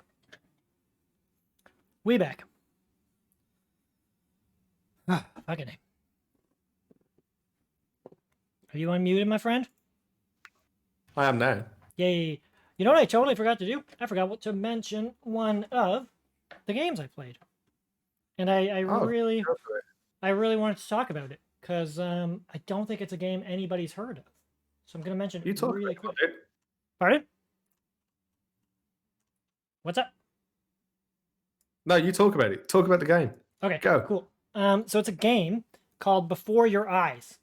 And it's a game that I don't know if literally anybody has heard of, and it's so fucking cool. So I played I've it. never heard of it. I played it yesterday. So the game is like an hour and a half, 2 hours tops, and the conceit of the game is that you basically play through moments in time, and the way the game moves through time is that every time you blink, the game skips ahead in time. And the game uses your fucking webcam. And the game tracks your blinks via your webcam. So when you blink, the game tracks via your webcam when you blink. And fucking, it's so cool. It's legitimately so fucking interesting and so cool. And Wait, what? That's bizarre. It's really cool. It's really fucking inventive. And it's really inventive. It's really cool. It's really fucking neat. And like you would think that you're like, okay, that doesn't, it's just like got a really interesting gimmick and that's about it. But I will give it a lot of credit. Not only to have this really, really interesting gimmick, but it has a genuinely incredible, arresting, fucking beautiful narrative. It has really, really, really good voice acting. How much is it? It was fucking $11.50, so it was like 2 fucking pence for you. Like it's cheap as fucking balls. Okay, yeah, I'm probably gonna have to get this. Honestly, it's like it was an hour and a half for me, maybe 2 hours. $10 US. It was so it made me bawl my fucking eyes out like 2 or 3 times. Nice. I don't want to spoil anything, but it was the only thing I will say is I had to take off my glasses for it to properly track my blinks because so I was playing in the bedroom, so I think maybe the light coming in from the window was causing a little bit of glare on my glasses. So I think that tracking was a little bit fucked up. But other than that, the blinking mechanic worked, like the tracking on the blinking worked totally okay. It has a really, really neat art style. The soundtrack is like really subdued and cool. You are I don't want to spoil anything about the story, but you are a pianist and it has a really cool mechanic where you like track your mouse along a fucking what's called piano to play the piano, and that's really fucking cool and neat. And you have to keep time with a metronome, and it's really fucking interesting and cool. And I was just like, that's a really fucking weird, interesting, cool mechanic with blinking that I've never seen before, and it made me bawl my fucking eyes out. And I was just like, and I think specifically because I have had personal fucking experience with death and loss in my life way too fucking fast and way too quick and way too fast before I ever wanted people to leave my fucking life, specifically my best friend when they were only 28 years old. Like I was just like, nope, nope, nope, nope. I was just like, fuck this, no. And I just sat there and just bawled my fucking eyes out. So the only person I've like lost that was close to me is my gran, but she raised me. She was like my mom. Yeah, same. My grandparents raised me too. That sounds like the shit that would still destroy me. Like, yeah, dude, exactly. Jesus. Yeah. Yeah. I'll definitely give that a go. Thank you for the recommendation. Honestly, I sincerely recommend it to fucking everyone. It's a beautiful fucking game. And like I said, it's $10 US, which means it's the fucking 4 cents if you're in the UK. Like it's a beautiful fucking game. I think it's a really cool, unique, interesting fucking game. It takes an hour and a half to complete. It's really cool. And again, really cool, unique, interesting mechanic. And also, I sincerely think it's really well acted too. It's really well acted. It looks really cool. It's really fucking cool. Before Your Eyes. That's what it's called. I will write that out in the chat for you guys. So there you go. Yeah, I didn't want to forget that game because I was like, fuck, I forgot about that game when we were talking about games we've played. Yeah, and it's fucking cool. Asked you, like, oh, is there anything else you played? Like, looking at that. You were like, nothing else I'm playing on stream. And I was like, oh, maybe you played it on stream and I missed it. So, goddamn, fair enough. Yeah, cool. All right. On to the rest of the news. Yeah. You took Pac-Man. I'll get into the next one. All right, this is a fucking weird one that I saw the other day, and I was like, okay, interesting. Okay. Yeah. So, via Eurogamer. So apparently, Naughty Dog is reportedly working on The Last of Us 2. They're working on, or sorry, not The Last of Us 2. They're working on The Last of Us 1. They're working on a remake for the PS5. And this is via the same article, so I'm a little bit confused. There's also going to be no Days Gone 2 fucking... There's just not going to be a Days Gone 2. I'm not sure how the two are related. But I will pull the quotes here. Quote, Naughty Dog is working on a Last of Us remake, according to a new report. Bloomberg said this report was in development at an unannounced new studio created within its little-known San Diego-based visual arts service group, but was handed to Naughty Dog after Sony had a change of mind. Meanwhile, Days Gone 2 isn't happening. Bloomberg said developer Sony Bend unsuccessfully pitched the sequel in 2019. Although the first game had been profitable, its development had been lengthy and critical reception was mixed, so a Days Gone 2 wasn't seen as a viable option, Bloomberg's Jason Schreier reported. So, I don't think the two are related at all. It's just fucking Eurogamer had them in the same article. Room segments. Whatever. Weird. Thanks, Eurogamer. I don't know. Fucking Eurogamer. Nonetheless, we'll just talk about Naughty Dog's thing with the Last of Us remake. Yeah. Why? Like, why is it fucking necessary? Like, it's not. Exactly.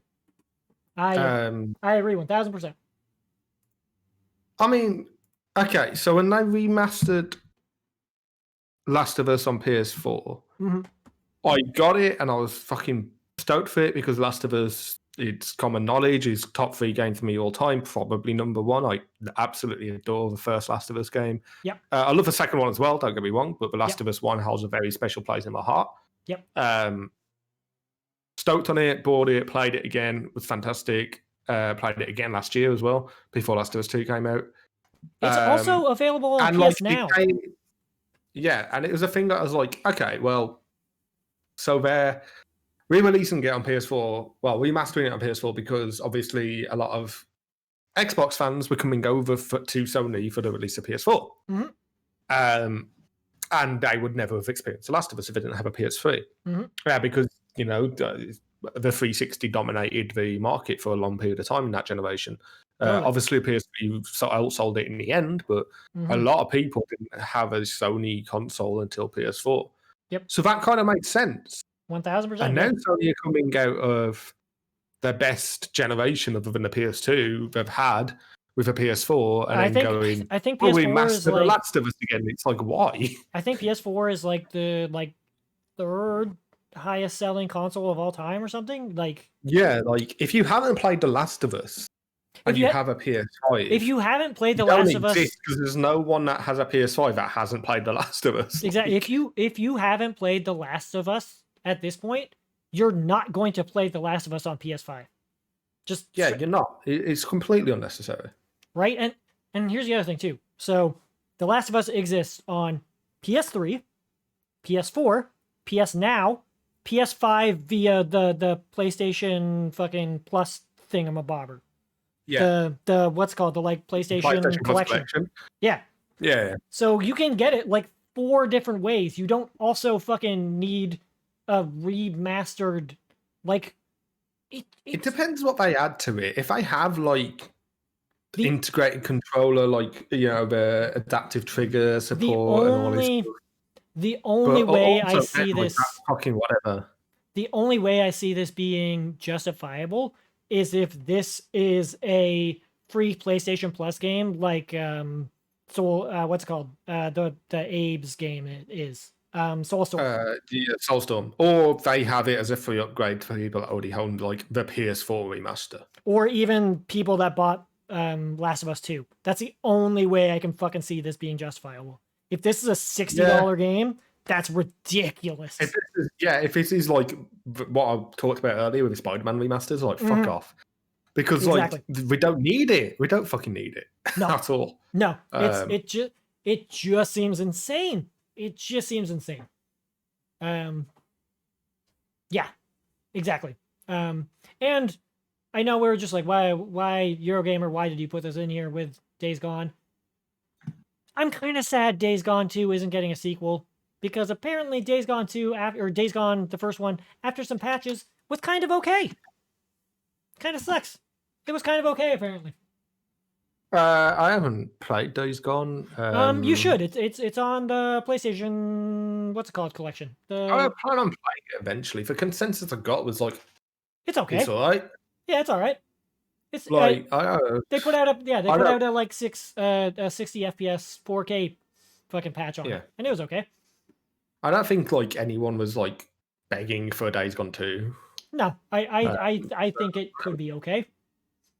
Sometimes you just need it's one of those like it's one of those fucking 7 out of 10 fucking B games. Sometimes you need those. I'll play it. Like I do want to play it because I remember like the announcement at E3.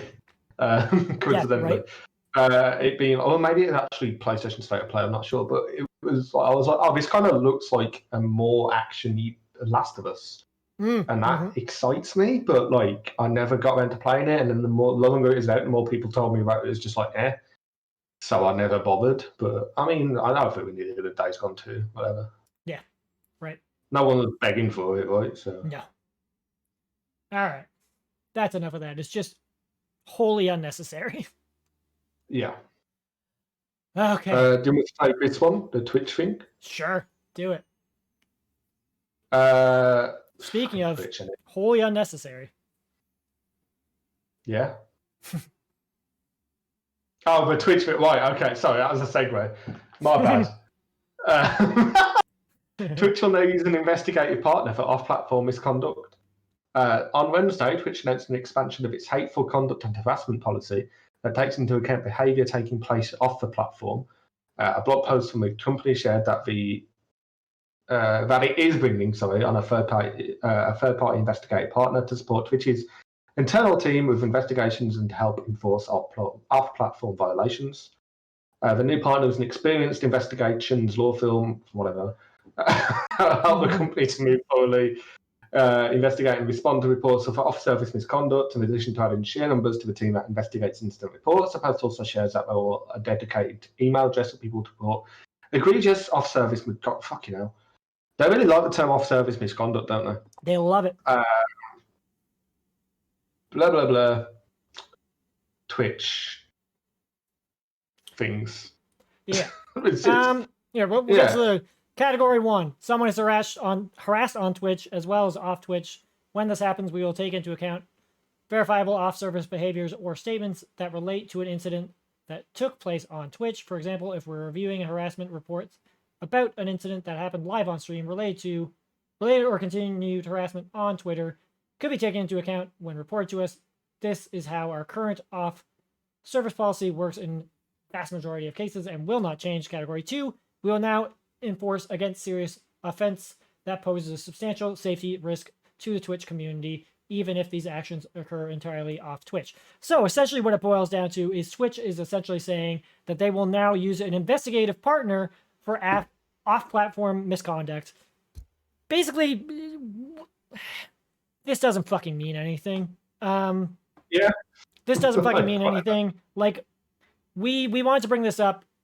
This conversation isn't going to be that long. We just wanted to bring this up because Twitch has said this kind of shit a whole lot and in the past and hasn't really fucking backed this up in the past. So we just wanted to fucking make sure that you know, they fucking stick to it and actually do something about it.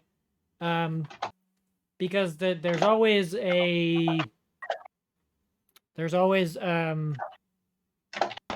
lot of saying things and not actually doing things.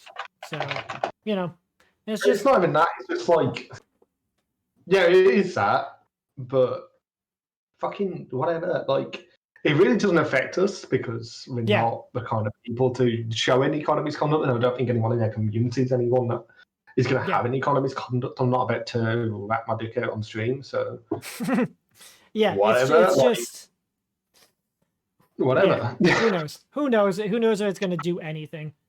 It's just who knows? Yeah. Who knows? But anyway, let's talk about it. It is 1000% cover their ass legalese. Who knows if it fucking means anything? Oh, for sure. For fucking sure it is. Yeah. All right. Man. On to the next shit. This is just a general wrap up of some other shit. Oh no. We've got like 4 smaller topics, but yeah. Yeah. All right. The last couple of things. Deathloop delayed. Yeah. How do you feel? I mean, like, I guess this is a conversation more about just overall how do we feel about games being delayed? So Deathloop getting delayed specifically, I feel sad for because, boy oh boy, I want some fucking games to come out on the PS5. I'm not even specifically that looking forward to Deathloop. I don't care one way or the other. But I'm looking forward to it. I think it'll be fun. It looks cool. I'm just not. I'm not super duper sold on it. I want games to be good. So if they need it to be delayed for it to be good, great. It just makes me sad because fucking I want some goddamn games to come out on the PS5. You know? Yeah. I'm so sorry. I'll vote the seal and I really need to go through it. But I'll be as quick as I can. But if you want to talk about just do it. Delaying games in general, and I'll come back and jump in. Go for it. Yeah, listen, man. It's I'll talk about the PS5 as well. Man, it's just there's a lot of so there's a guy getting treating racist shit. They don't have to worry about whether they can ban him. Yeah, exactly. If somebody's being a racist piece of shit offline, they can also cover their asses offline for offline piece of shittery as well. So it can cover that as well. I mean, but it's just who knows? It's just we got to see them actually step the fuck up. That's the hopeful thing when it comes to the last story about Twitch using that investigative partner for off-platform misconduct. That was quick. Holy shit. Yeah. But it's listen. Delays in the end are good, you know? If it means games come out for the better, it's good. It just the only thing I take issue with delaying games is if you're not 100% certain a game is going to be ready by a certain date, just don't announce it for a certain date. Agreed 1000%. But that's like fine. Like lockdown has hit everyone, including game devs. Like just the Cyberpunk is a case study for this. Like if there's But I would have rather they delayed Cyberpunk again and just deal with the people who are like, oh, you're delaying it again, rather than release what it was. Yeah. BioShock Infinite is a really good example of this because that's one of my favorite games of all time. That's like probably top 10, and like that was delayed 3 times. That was delayed by like over a year in the end, I think, total. Yeah. But it came out and it was fucking spectacular. So if you do that, if you delay it 3 times and it comes out and it's as good as that, Fucking then Bioshock, fucking yeah. hey, like, go for it. Like, I don't care if games are delayed as long as they're good when they're released. But then you you have a version also which is like, you also get Duke Nukem, you know, when yeah. Well, I was gonna say Too Human, but yeah, Duke Too Human, Nukem's yeah, a good exactly. one. You get things where it becomes a fucking self-parody where shit gets delayed for 10 fucking years, you know? It's you gotta you gotta know when to Cut your losses. exactly. Yeah. Yeah. Because like Two Humans, my perfect example of this, because Mhm. that was meant to be a PlayStation 1 game and it was released on the Xbox 360, Mm. and not even like the start of 360, like halfway through, like, and it Yeah. was fucking shite. So Yep. it's just like, what were you doing this entire time? Yeah, totally. There's games where you almost like over fucking develop it. Yeah, for sure. And like they just try and like they probably had a good game at some point down the line and they tried to fuck with it too much and Yeah, exactly. whatever, innit? Yeah. But yeah, I don't mind. I think it's probably for the best, but I do agree that we're kind of lacking some really good Yeah, system exactly. sellers. I think it on just consoles at this point. it just hurts right now because you're just like I think it just hurts right now because A, it's a PlayStation exclusive, and B, you're just like, fuck, there's nothing else on the fucking PlayStation right now. If this was like, if this was if this was if this was delayed until September 2022 and it was March 2022, it wouldn't be that big of a or sorry, May 2022, and this was delayed until September 2022, it wouldn't be that big of a deal because we would be playing games that were out in May 2022, and we would have games to play. we do have Returnal coming out. We do have Returnal. like, I'm so stoked for so Returnal, dude. soon. So I mean, that is going to be. I'm really something stoked for Returnal. I'm that really we can excited for get Returnal. hyped on. Yeah, same. I'm fucking. It's weird because we're going to get to this as well on this next topic, but might as well hit on it now. Returnal and Mass Effect Legendary Edition come out in the same month, and that is going to completely take over my life. Those two games. No, Returnal comes out end of this month. End of this month? Yeah, it comes out. Oh, and then Mass Effect next month. Shit, I thought it was start of next month. No, Returnal is out April 30th. Mass Effect is, I think, mid-May? I think it's I'm going to pre-order Returnal then. Yeah. Yeah, stoked. Like, I think then, I don't know if I'm going to stream Returnal. I'm probably going to stream Mass Effect because I kind of want Returnal to be like just my off stream. I'm going to lose my mind to the PS5's capabilities game. But, yeah. I might stream Returnal. I don't know yet, but I'm fucking stoked for it. And then what's it called? Fucking Ratchet and Clank is out very soon as well. Yeah, that's true. And that's we have some game. good shit. We have good shit to come out. We do. It's just it needs to come out. Tiding us by, so that's absolutely fine. Don't mind that Deathloop's delayed. Talking about Mass Effect has hit gold, which isn't like fucking huge news, but it's still super cool that like this whole trilogy of games has hit gold before it's even released. Like it's out sooner than you kind of realize. Yeah, so May 22nd. Yeah, that's like a month and a half away. It's sooner than you realize. But like before, like even just by pre-orders hitting gold is huge for a game, and I'm just fucking happy, man, because I just put this in because I adore Mass Effect. I adore that trilogy. I pretend Andromeda doesn't exist. I mean, exactly. I'm stoked for it, man. It just showcases how much people love the Mass Effect trilogy. Like the fact that people have pre-ordered it to the point, like to this point, that it's already at gold. Yeah, it's fucking insane. Yeah, it's pretty cool. It's pretty cool. Next thing is just a small thing, but MLB The Show, which is traditionally a Sony game and is the only licensed MLB game, is going to come to one. If people didn't know, it's coming to Xbox this year. 2, fucking insane.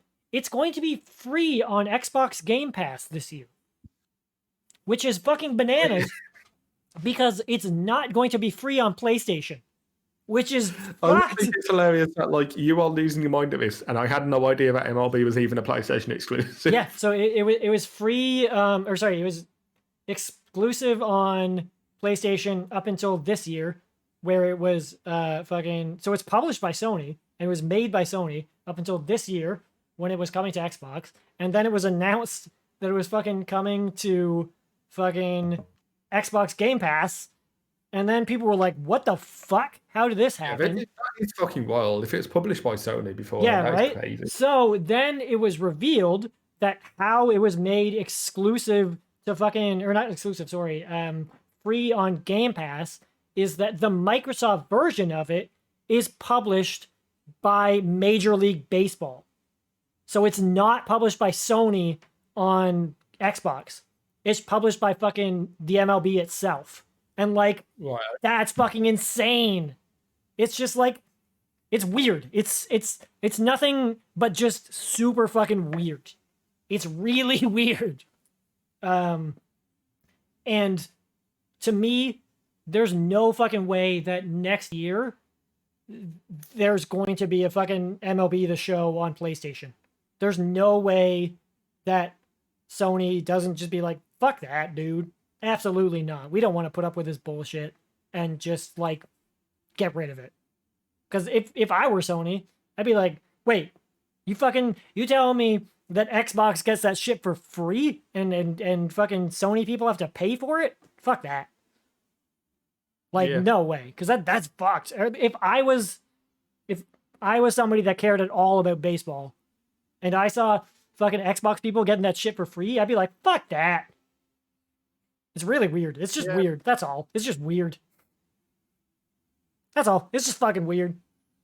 It is weird. Like, it's totally super weird. And it kind of comes... It's just funny. I know you said it's kind of a small thing, but it kind of comes into an overarching topic that I've had. It'd be like if FIFA went to fucking Microsoft and didn't come to Sony. You know? You know, it's like Call of Duty swapped from being like having early access like DLC packs from Xbox to PlayStation. Yeah. Which at the time was fucking huge because it was always Call of Duty was always the Xbox thing, and all of a sudden it's just like, no, we're a PlayStation. Yeah, totally. But like the overarching thing, and this is going into the next topic of Kojima is rumored to be brought out by Microsoft, which is fucking what? I think he was back in. I don't know if it was the Xbox One or the 360 days. I think he was. He couldn't have been because he made Death Stranding for PlayStation. No, it was a rumor. It was a rumor way back. It never actually happened. Oh, right, okay. I don't know if it was the 360 or the Xbox One days, but it was a rumor way back when. It never actually happened. It is kind of like part of a bigger discussion I've been having with my brother and my best mate via WhatsApp, which is like they're the two people that like I've spoken about video games for my entire life. And we're all huge Metal Gear Solid fans. I know that you're like not that big into Metal Gear Solid, but like that kind of Xbox is just killing it right now, and we're super fucking stoked. Like we're all Sony fanboys. Yeah. But we're stoked that if this is true, that Xbox is actually putting in fucking work and like just throwing their money at all these different areas. Like I'm like buying, I'm almost resentful that I bought a fucking PS5 instead of like having Xbox. Remedy. Like, yeah, I mean, same almost because Game Pass is so good. I've got Game Pass on PC, but now Outlanders is out and free on Game Pass on Xbox, but not on PC. I'm like, shit. Or Outriders, I really want to play Outriders. Sorry, yeah. Outriders and I can't because I'd have to buy it and I'm like, I don't have the money, and I'm like, if I had an Xbox, I'd have a fucking just be there. Yeah, it's Xbox. Stoked as a Sony fanboy wearing a Sony hoodie, like, because as I mentioned previously, competition breeds excellence in the sense that we like. I don't want Sony to get complacent. I don't want Microsoft to get complacent. Nintendo's always been complacent, so fuck them. But like, I'm fucking happy for this shit because like having competition, having people having to discuss and debate like what consoles they want to get and argue with themselves or with other people about which one's a better option. Like we haven't had that since 360 and PS3 because the PS4 just kind of destroyed Xbox One. Say what you want, but like that is just straight up fucking fact at this point. Like, I'm stoked. I'm fucking stoked. I kind of actually might get a Series X, which I never thought I'd say because I had no ever desire to get an Xbox One. I'd missed nothing on Xbox One. But say if Fable 4 comes out, which I know has been announced, and that's like, or fucking like Hellblade 2 and Yep. whatever the next Fallout game is going to be. If Elder Scrolls 6 is fucking Microsoft exclusive, like, you're guaranteed I'm getting to get that shit. Yeah, Like, that's and I was like oh, I'd just be fine with just a PS5 and a PC. But the more and more I think about it, I'm like, yeah, now I'm like, fuck, maybe I'll man, get a Series X. maybe I'll get a fucking Series X.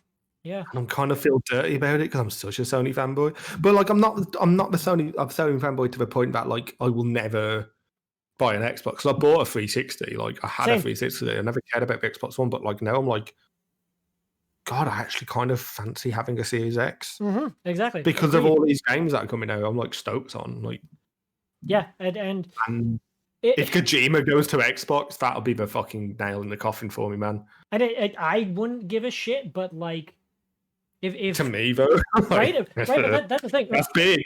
That's the thing. If I wouldn't give a shit, but then if he makes that fucking rumored game that he's been rumored to make with fucking Junji Ito, fuck, I would do it. Yeah. Because fucking Junji Ito is my favorite fucking manga creator of all time. Like, are you fucking kidding me? Yes, 1000%. I would see a fucking game that him and fucking Kojima would make, obviously. Like, Yeah. Stoked. Like, even if you don't fucking like Metal Gear Solid, if you don't like Death Stranding, whatever, they're not for everyone, but like, you've got to appreciate how big like it would be if Kojima went to Xbox. That'd be fucking huge. As a fan of video games, yeah, like I would be so curious to see what that would look like. Yeah, stoked on it, man. Yeah, like I'm so fucking pleased for Phil Spencer and the Microsoft team as a whole. Like, yeah, man, they deserve it. That's the other thing too, is that if Microsoft gets Kojima, that means Sony has to do something. It means Sony has to respond. They have to. So that just means, like, and this is a point of like, this is what point I've been making about competition breeds excellence, because Sony have to come up with a swinging, and Sony have always had the best exclusives. Like, that's never been debated. But Xbox always had kind of like the best hardware and platform for social features. Yep, 1000%. So I'm happy to see like Xbox actually being like, no, we want some good exclusives. We want to have Obsidian and Remedy and Ninja Theory and all of these guys. So that's cool. Yeah, right. Like that's the thing, is that I can't name many Microsoft games that I'm like, fuck yeah, I fucking love. Like, outside of Viva Pinata, which fucking Microsoft, Fable. Phil Spencer, I know you're fucking listening.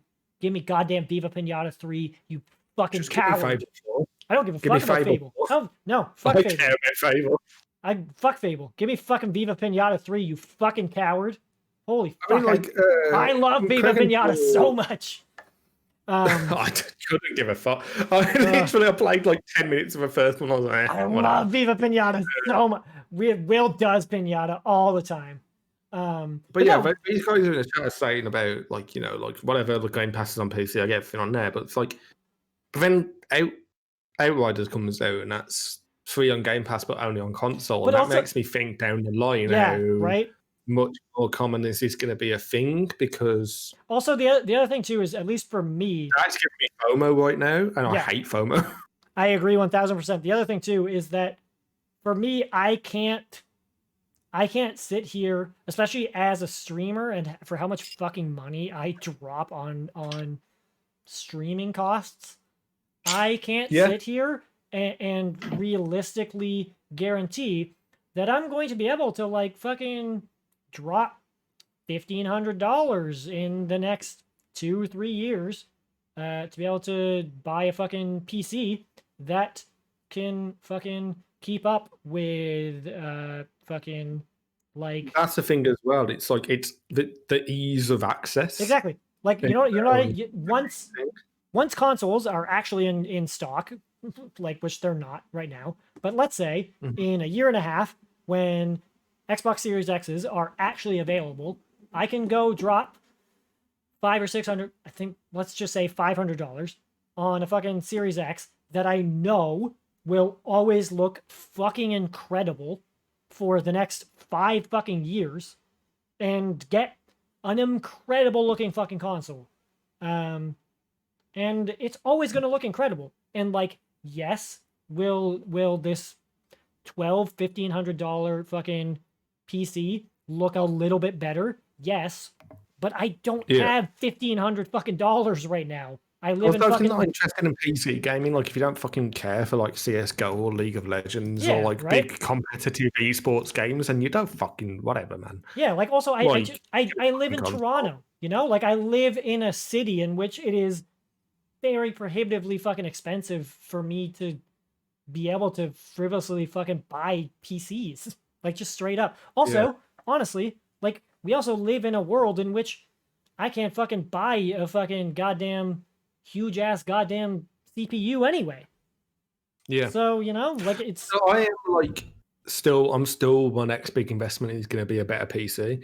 Oh, my me PC's too. fine. But it's just fucking capable. But like if I want to play Warzone or something, which I don't, but like I like playing with Noughts and Joshies off stream, like or Apex on PC, which is like the optimal way to play that game. Like I fucking can't do that right now without being on console, which sucks. Like I want to be because I'm like a fucking huge competitive person. I want to be getting the most out of my equipment, so that is going to be my next big investment. But like, you know, down the line, would I get a Series X if I keep up with the way they've been fucking hitting? Yeah, absolutely. Like, right. Yeah, I don't see a reason not to. Because we'll see what Quake says about PC. They're very forward with being like, oh, we're going to have everything on PC and console, but then they do stuff with Outrider and the Destiny, where that's kind of Xbox Game Pass exclusive, and it's just like, well, how far is that going to go? Because I don't want FOMO and I want to be able to play these games. So they say that now. They say that now, but we'll see. You know, like we'll see. Perfect example. The next Forza, is that going to be on PC and console? Yeah. You know, or is it going to be a thing where the next Forza is going to Elendra, welcome in to the fucking stream, welcome into the chat. Is the next Forza going to be on PC and console? But is it going to come out on console and then going to come out on PC like a year later? You know, like like a timed exclusive thing. You know, and if that's the case, cool. But that might be a thing where that's going to fucking push me to get a Series X. Same, because Forza's like the best racing game, like hands down. Yeah. Right. So yeah, it's. We'll see. Yeah. The thing that'll do it for me is Fable 4. If that's console exclusive for a year, I'm getting a fucking Series X. I don't care. I'd need a Series X. And it's all like convenience, right? And it's all life circumstances, and it's all fucking just like it's also all COVID, right? You know, like this is all fucking totally up in the air. Like right now, at least for me personally, I'm in a fucking lockdown where I'm literally stuck in my house and or my apartment and my flat, where technically I'm not supposed to go out and buy things that aren't necessities. And like, also there are no fucking consoles to buy. So, you know, who knows? I mean, you've got a PS5, right? Yeah. I have PS5. Yeah. I mean, we're both lucky that we got a PS5. Oh yeah, exactly. Right. I mean, it doesn't directly affect us, but like Phil, so you guys have been trying for months, because like my best mate is, he didn't get a PS5 until like a month ago, and he'd been trying since day one. Like, like me and my brother got one. I know our boy. Luckily.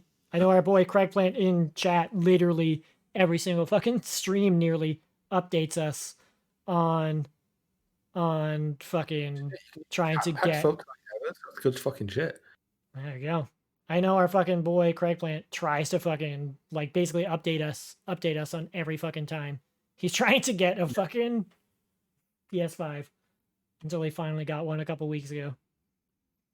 Yeah. Like it's just it's a fucking thing. It's who knows. It sucks, but I mean, you're not missing out on much.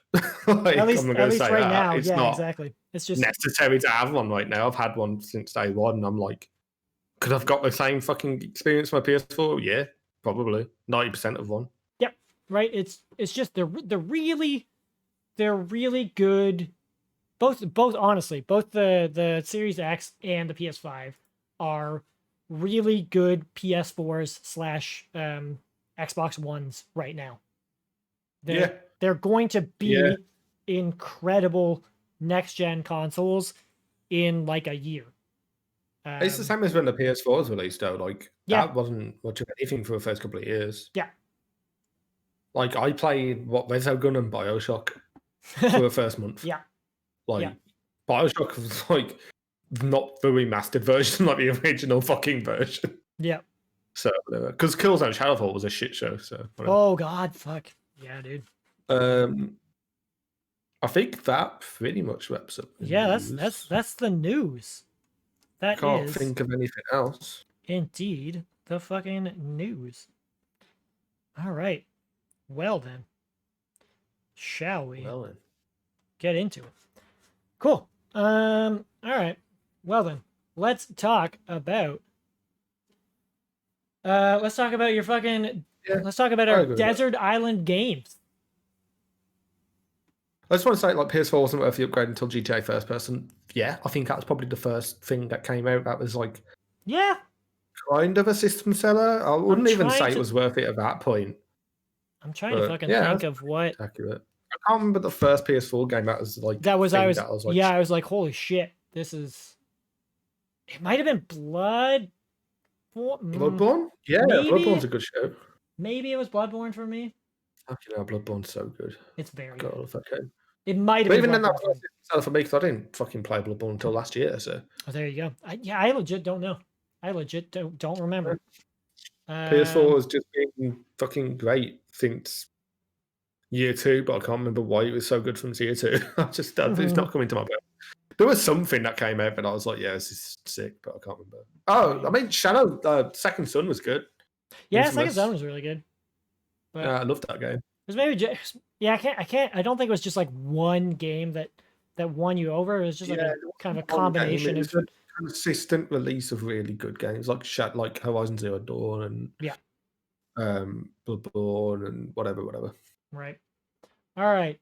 So on to the fucking next one, which is the next topic we're gonna cover is fucking your desert island game, which is what is one game that you would bring on a desert island? It's not necessarily your favorite game, but one game that you have to play on a desert island. And you have 2 games. Well, it's 3 games here. And we'll both talk about. It's tough. Yeah, we'll both talk about the games we would bring, and we'll have a little discussion about it. I haven't fucking revealed to you which game I would bring. So no, you haven't. No. What's the caveat? Is there Wi-Fi on this desert island? Maybe. Which is a stupid question, I know, but like it depends on the game. Then we'll say. Well, I'll let you give both answers. So I'll let you. Okay. Yeah, I'll let you. Yeah, we'll say yes and no. So we'll say yes, and then give your yes. There is Wi-Fi. Give me a Wi-Fi answer. Okay. Yeah. Because it's really tough. Because it's like I was trying to think of a game that. Like I would play over and over. Goof Troop on the NES says Alindria. Nice. Because like my favorite game is like The Last of Us or Bioshock or God of War, but could I play them for like right? Could be you finish them in fucking over and over? Like no, I'd get bored. Mm-hmm. Well, I was trying to think like what game would I not get bored by? What offers so much? Exactly. Wi-Fi wise, that for me. I was like immediately like MMO, right? Like it has to be an MMO. Mm-hmm. Okay. And I was like, well, I'm not that big into MMOs, but I fucking sank a majority of my life into old school RuneScape, or back in the day when it was just RuneScape. So RuneScape, like yeah, okay, that's it. Okay, that's a good shout. Yeah. And the reason why is because like not only like say like you'd have a fucking character that is your main, and you just play. Fucking non-stop and you try and max out everything, you try and do all the max out. There's something it's impossible to complete everything in that game. So I'd keep you busy for hours. But you could also have which is fucking big right now on the old YouTubes, and I've got an account that has this. It's just kind of like sub accounts that are like challenge modes, quote unquote, where it's like, for me personally, I'm doing like a generate task one. Shout out to Tedious who came out with this idea, but like you have a spreadsheet and you just hit generate task and it tells you what you have to do in the game, and you just go and do that. Word. Like you are walled by certain restrictions, like you can't do. There's like certain restrictions in there, so like there's like hardcore Iron Men. So like if you die, you lose your account. Oh fuck! Like there's so many fucking different variations to just play this.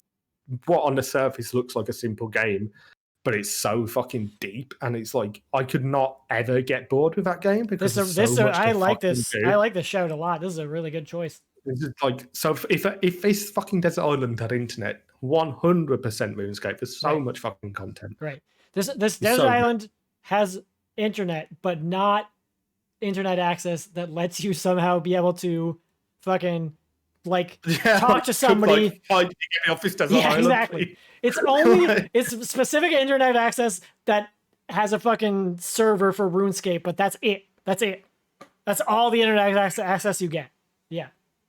Okay. But the same vein, like Minecraft is an also fucking Lee, that's a very good show. Minecraft is a yeah, Minecraft is a very good choice. Okay, so if you don't have internet access, you pick some other ones. What are your? I'll pick two because I won't fucking know. I originally thought Civ, like Civ 6. Civ is a very good choice. 5, because I was like, again thinking of this, like, well, what is kind of like a simulation game? You gotta go replayability. You gotta go replayability. Yeah, and I was like, well, Civ. There's a lot of replayability there. There's a lot of depth there. Yep. And then I also thought GTA 4 because it's my favorite GTA, but then I'm kind of like that aside. Because there's again like a lot of like shit you could fuck. But I think GTA would get boring. I'm gonna stick with Civ. I'm gonna say Civ 6. I don't care for Civ for like strategy games, but Civ like. I mean, really Civ is Civ, man. Civ's a good fucking show. So fucking good, and like. I've lost days of my life to Civ, so I know that it's like it can fucking kill some time, man. Yeah, Let me tell you, it can kill some time. Right. That next just one more turn feeling is like fucking real. Like I could lose so much desert time to that. Okay, I want you to guess mine. Okay. Shit. Do I know you well enough to guess this? I have two. I know that you also think GTA 4 is the best GTA. I do, but it's not, okay. I'll give you a clue. It's not GTA. Yeah, I was gonna say I don't think you'd pick GTA. I have two. Okay. Oh shit! I really don't know. Like, do you want me to give you a hint? Yeah, go on. They're both. Ooh, Crusader Kings 2. Very good choice.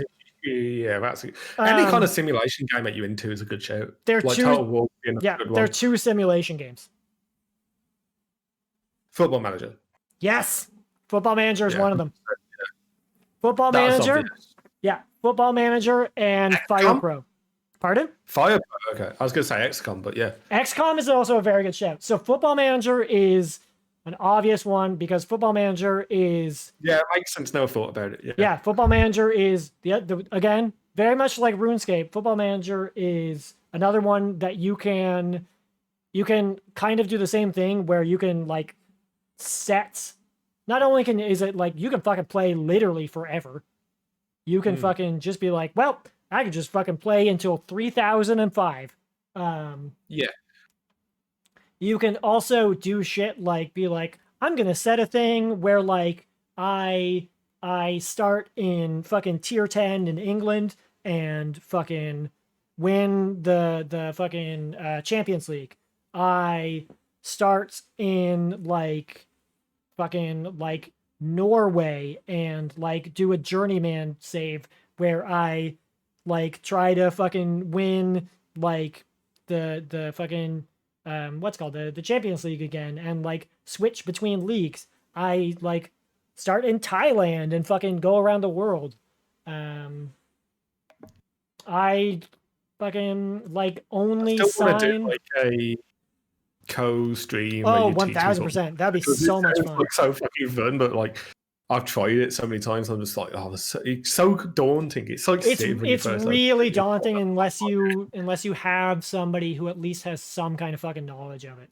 Yeah, and you linked me like a bunch of YouTube videos, and like, fuck man, I was just like, that was already daunting enough. I was like, I have to sit there and I'm not even all that fucking good at it.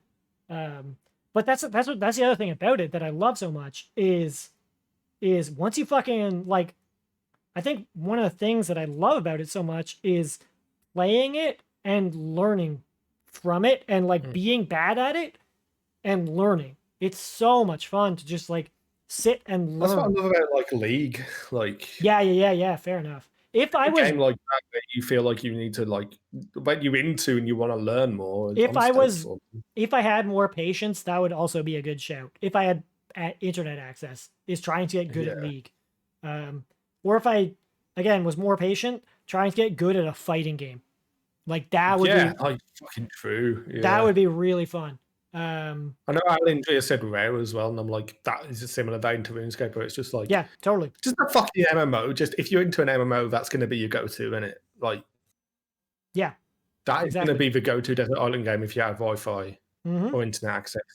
It's going to be an MMO if you're into MMOs. As long as you had internet access and you knew that they would keep adding shit, you're good.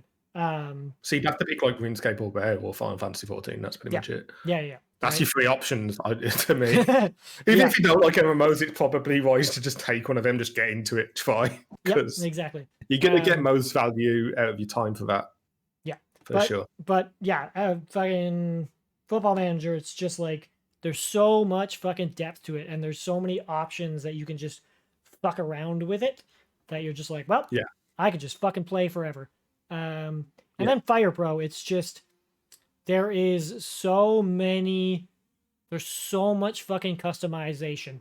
There's so much fucking customization to it. I don't know much about Fire Pro. Can you talk to me a little bit about it? Oh, Fire Pro. I fucking love Fire Pro so much. So Fire Pro is a series in which you primarily make dudes and simulate. You can play matches, but most people simulate matches between two dudes in which you essentially... is it Fire Pro Wrestling? Yes, it's a wrestling game.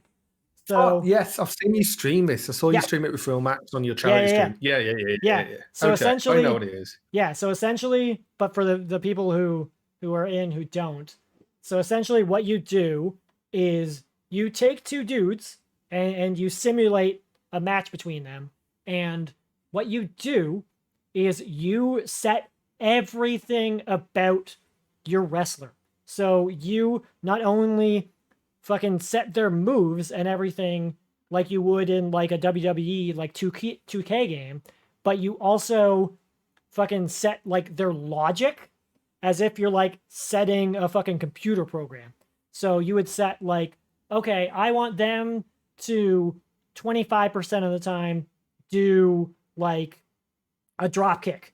I want them to 25% of the time do like a punch. I want them to 25% of the time do a chop. I want them to 25% of the time do like a fucking this other type of punch. And then I want them to do this type of like fucking suplex and blah, blah, blah, blah, blah. And you like set all of these fucking intricate types of moves and like circumstances and all of this other fucking bullshit. It's super fucking intense and ridiculous and way too fucking complex and absolutely insane. And you can get way too fucking into it. And I did for a long ass time. And I legitimately have like 1,400 fucking hours in the most recent Fire Pro game. And it is maybe my second or third favorite game of all time, the most recent PC one. And like, yeah, you can just like lose thousands upon thousands of hours to that fucking game. So if I I just mean, it had, just sounds like when you explain it and what I've seen, it's like I'd enjoy that for like 10, 20 minutes. So So it's really interesting to hear like your side of it, like where you're saying you can lose thousands of hours. And I'm like, because if I don't know. I don't know if I could. I mean, like that's the thing is you But have you to, probably couldn't to RuneScape. Do you know what I mean? yeah, right. It's you have to be a very particular type of person to get into it. Yeah. It's and like that's the thing is I am, and that's the thing is that like if you have a if It's you not like wrestling. Like obviously exactly I do. yeah Like I'm planning to stay if at WrestleMania. Like if you love yeah. wrestling, you get into it, right? Because like if you love wrestling and you have that game, you can go onto fucking Steam Workshop and find the most like obscure ass fucking Japanese wrestler from the 1990s or fucking like Attitude Era dude and fucking download them, and they are recreated fucking perfectly from everything you fucking remember about them. Or if you want, you can like go and fucking make your completely original fucking weirdo fucking dudes and just go fucking wild and spend hours upon hours fucking going buck wild doing whatever the fuck you want. And then if you want to get real fucking weird, you can start like fucking modding the game and getting into like texture modding and creating like this is where it gets really weird. You can fucking like get into like creating moves and fucking modding textures and creating arenas and all that other bullshit. Like it's fucking insane. So that's where you lose like literal thousands of fucking hours. So yeah, that would be my two games. It's either Football Manager or fucking Fire Pro. And I think like woo. we kind of had a similar vein with like the simulation games. So, Oh like, yeah, I think those are games you have to go for, right? Yeah, yeah. Nice. Yeah, right? Good times. Good times. Civ is a good fucking Just- shout though. I think Civ, if you're not going an MMO, Civ is if you don't have internet access, Civ's a good shout. It's a game that you need to Yeah. be able to replay. Just any simulation, like Mm. Fire Pros, Football Manager, Civ, Minecraft from the chat was a really good King, shout. Hearts of Iron, like any of them will be fucking yeah. Minecraft, like anything that is like a sandbox or a sim game is even the fucking Sims would be good. Sims, Like, yeah. Sims is a really good shout. Sims is a really, really good shout. Like anything that you can I think somebody in chat said fucking Crusader Kings, City Skylines. yeah, City Skylines is a good one. Yeah, Like anything, man. Sim Fucking City anything. be a good shout. Like literally, like and that's what's so cool about this conversation. It's like it's not your favorite game. It's just a game that you would sink hours into and not realize that you're sinking hours into. And that to me is fucking Civ and RuneScape. Like, Yep. That was the first thoughts I had, and yeah. Right. Good shit. Good shit. All right. On to. You want to take a little tiny break to pee, or do you want to get right into it? Did you know? Yeah, I How did you know? I did because I also Yeah, I kind of did. have to pee. All right. Cool. We'll Yeah. take a quick fucking between 2 to 3 to 5 minute break to pee, and then we will finish off the fucking stream, talking about why we got into streaming and just kind of fucking what we think about streaming in general. So we'll be back in just a couple minutes. Great. All right. Let me get to the fucking goddamn be right back screen. Oh my god. You can go, and then we'll be back in a minute.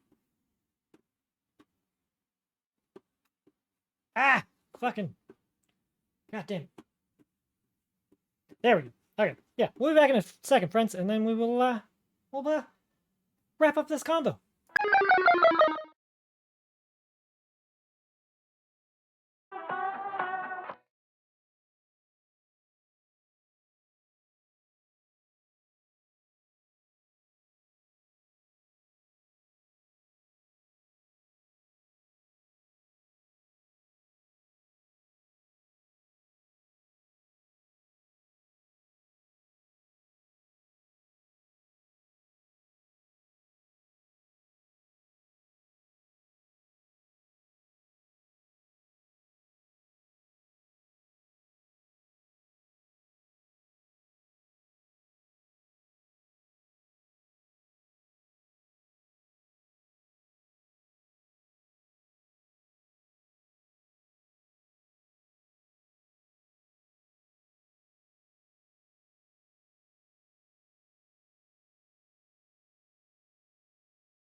Ew.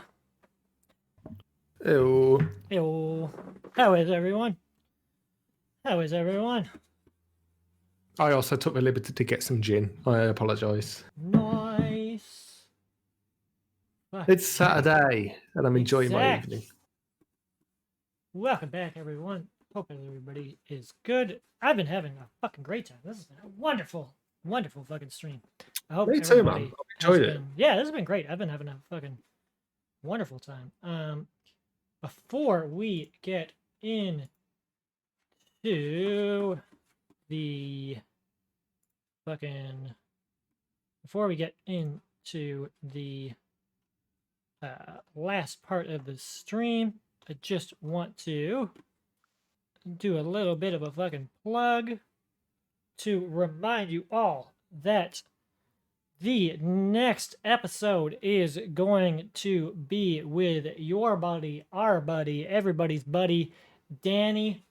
Not this next Saturday, but the Saturday after that, April 24th. Time is still getting decided. But yeah, so that's going to be Saturday, April 24th. And then Saturday, May 1st, same time as we started today, 2 o'clock Eastern, will be with our boy Thrill House Max. And then Miss Gorgadget, aka Gigi, will be our 4th guest, which will be early May. Nice. We're still deciding on a time. It's either going to be, it's looking like a Monday, maybe. We're still deciding on the exact date for that one. But yeah, not May. April 24th for Danny. Fucking April, goddammit. April 24th for Danny. May 1st for fucking our boy Thrill House Max. And early May for Gigi for the next episodes of the fucking Sometimescast. It only goes up from here because those are 3 better people than me. Oh no. Uh-oh, SpaghettiOs. I'll put you in a position now because you can't say no because then you're insulting them, but you can't say yeah because then you're insulting me. So true. good luck with It's that true. predicament. True. But no, I love all 3 of those guys, and that's Yeah, fucking awesome. I'm super fucking stoked. That's the first I've heard that they're coming on. Word. Like, yeah, I haven't catched as much as your buddy Danny streams as I'd have liked. He streams at a weird fucking time, but I'm so goddamn stoked. It does. To But yeah, that's fucking awesome. Phil Maps and GG, I fucking love both of them. I'm so goddamn stoked to have Danny on, especially because yeah, exactly. Danny streams at a weird time. It does. He's one of those I always see streaming. I'm like, well, I'm about to get to bed. So, exactly, right? It's like really Kem. Like I fucking catch like 10 minutes of Kem before I go to sleep. So I catch about 10 minutes, maybe like a half hour of Kem, because Kem streams, and then about a half hour after he starts streaming, I start streaming. So it's like Gigi as well. Gigi starts for 2 a.m. at me, and unless she gets drunk during the stream and she's still going at like 8 a.m. when I get up for work, like I don't see Gigi. Yeah. It fucking sucks because like Gigi's like she's fucking amazing. Awesome. Yeah, exactly. Danny is PST and he streams at like 12 or 1 a.m. for Alindria. He starts streaming at around 9 for me, so I catch his streams, but he starts very late for a lot of people. So I'm really fucking excited for maybe some more people to fucking catch him, because legitimately Danny is a fantastic fucking streamer. He's one of the nicest fucking dudes. He is. He's really fucking kind. Just before as well, like we go into this big streamy topic, like so fucking grateful that you chose me as your first guest. Like I can't express how much like that is awesome. Like thank you, man. I appreciate it a lot. I love you, my friend. Yeah, I didn't see alcohol talking, but I love you, dude. I'm having a fun time, my friend. Yeah, and dovetailing into that, if you are indeed a streamer and you're liking what you're hearing, you want to be a part of this. Like I said at the beginning of the stream, at the beginning of the podcast, please do fucking get in touch with me if you are at all interested. We do have guests booked, but we do fucking have spots. I would like to do this roughly bi-weekly, roughly every 2 weeks. I would like to do it on Saturdays just because Saturdays work, and I find that Saturday afternoons just kind of work for the timeline and the kind of the just kind of the best amount of time, because I would like to do roughly 2 to 3 hours per podcast, and I find that it kind of works for everybody. Haha, bi-weekly. Fem, welcome in. Hey Fem, how's it going? But yeah, I kind of find it works for everybody's time zones and timelines. That Saturday afternoons in the East Coast works for everybody, but I'm totally fucking open to working around your schedule. So if that doesn't work for you, but you are interested, please fucking hit me up. I am more than happy to accommodate.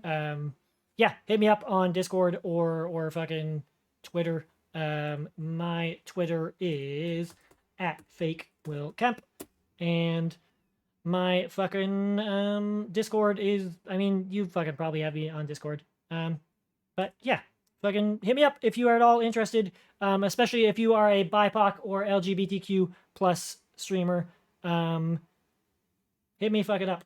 Yeah, we are booked through until early May, but other than that, please, if you are at all interested, hit me the fuck up, and you can be a part of this wonderful fucking thing. Anyway, let's get the fuck into it. Puffy, welcome in. Fem, welcome in. Let's Is no Twitch week for you. I just wanted you to appreciate that. Pardon? Puffy, he's been off Twitch all week. Oh, Puffy, fucking A. Well then, Puffy, I very much appreciate your goddamn company. No Twitch week, you fucking idiot. Oh, fucking A, fam. You're really drunk. I even love it more. Do not be sorry at all. I love it. I love same it. as Love it. Do not be sorry. Big old fucking shout outs to Fem and to fucking Puffy. Fucking legitimately, for some reason you guys are not following these two beautiful humans, which I believe everybody fucking is. I would not be surprised if you are, because of course you fucking are. Follow them. Definitely anyway, play drunk Apex with those guys after this. Fuck yeah, you are. Wait, look at that. You already did a fucking shout out to Fem. Thank you, really. All right. Anyway, let's get into it. Let's get into our fucking talking. Let's get into our talking. So yeah, we've talked a little bit about news. We've talked about games we've been playing. If you guys are in a little bit late, we've also talked about the games we would play on a desert island. Now we're going to talk about kind of why we got into streaming and why we got into streaming, what streaming looks like for us in the future, kind of what Twitch looks like to us in the future, and stuff like that. So yeah, to start with, actually, not what got you into streaming to start with. I want to start with specifically, my dude, why do you play hard games? Like what? Because that's in here, and I need to know, like, what. Everybody has their lane. Everybody has their thing that they do on Twitch. Why hard games? Why is that your fucking shtick, my dude? So I wanted to do something like, okay, it's gonna. Oh man, I don't know how to explain this. I wanted to do something that kind of like was different that I hadn't seen not anyone do before, but like not a lot of people do. I was very conscious of this notion that like, man, like I'm not the most it's gonna sound really self-deprecating, and I don't mean it to be, but like variety streaming is fucking awesome. But I was kind of in the mindset like I need to do something more to stand out, because I don't think I'm like I'm very fucking generic looking, and it's kind of a meme in like my friend group and family and everything that like I have doppelgangers fucking everywhere. I mean, could pop to the local Asda and see 4 of me. Like, okay, may I interrupt you for a moment? Yeah, go ahead. Don't take this the wrong way, but when I was drawing you for the little fucking graphic, I was like, I was like, fuck, what does Jacob look like? Fuck, what is definable about him? to make him I stand have a out. big fucking nose. Like that's about it. But that's the thing is that when I do drawings of people, like I don't include their nose, right? So I was like, yeah. I was like, I don't want to draw a big fucking nose also, because that one, your nose isn't that fucking big. Two, that's It really fucking is, man. mean. Give me a profile. Look at this shit. Also, It's that's fucking really dodgy. like that's really mean to just draw a giant fucking nose. So I'm like, fuck, what about Jacob is really fucking like definable. So Nothing. like Nothing. yeah, I get it. I get why you're like, okay, I need to do something that and Like that's not only it. Like so. Like to be fair, it's hard to stand out as like it's much harder to stand out as a variety streamer than it is to like stand out as somebody that only streams one thing.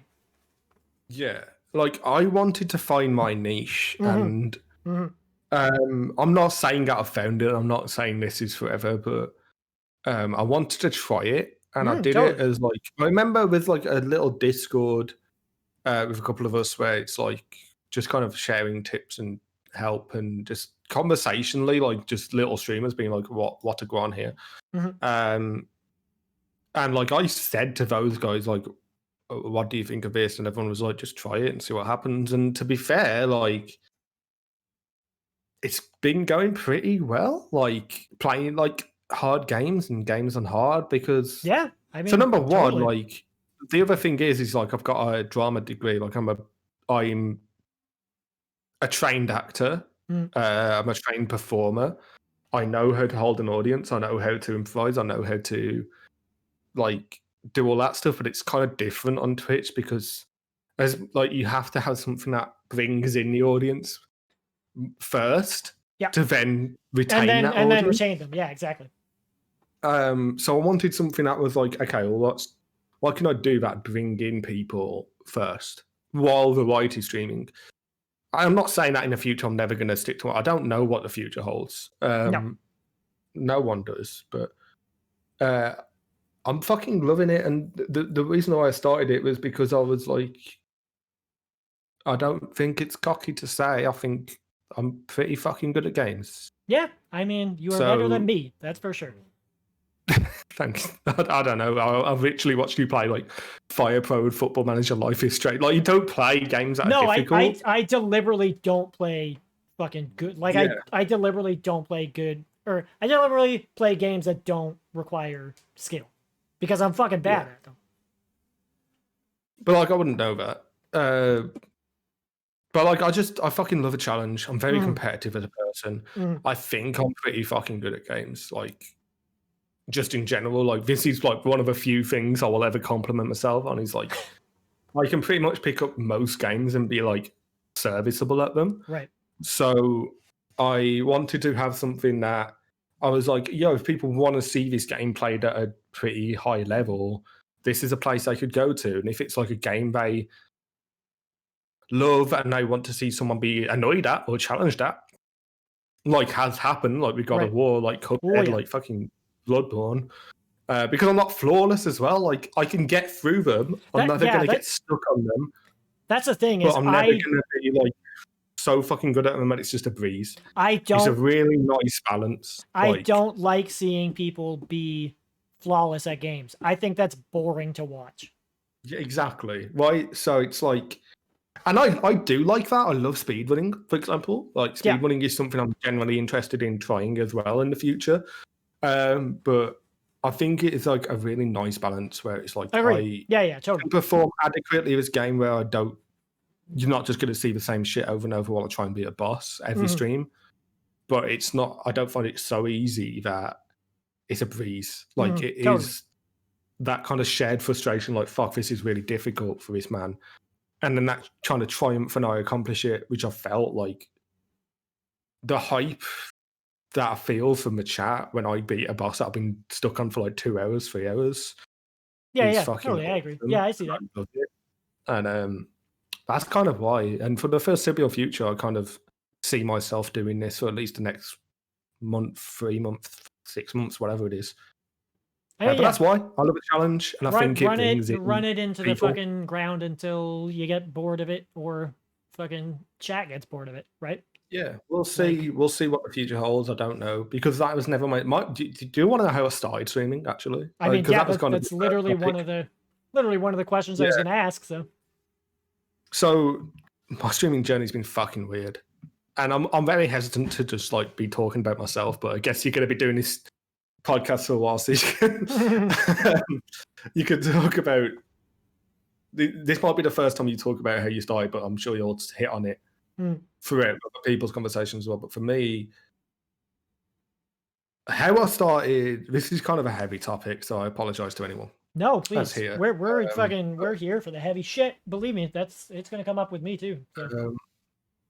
How I started was like and it's a fucking common case with a lot of us here on chat and a lot of us that are on Twitch and started streaming. Is like I was fucking heavily depressed, and I still have therapy, and I'm very vocal about being like, yeah, I have therapy today or whatever. I don't really care.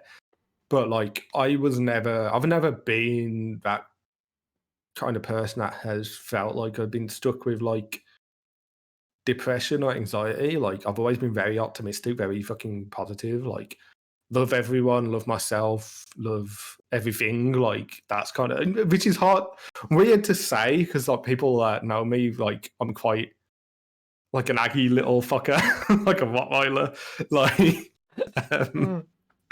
Like I'm sarcastic, I'm a bit like whatever, but like if you really know me, you know how much like I love everything and everyone, and I just love life, man. But there was a time that really wasn't the fucking case, and I don't know what caused it. It was a lot of like past trauma that I'd repressed.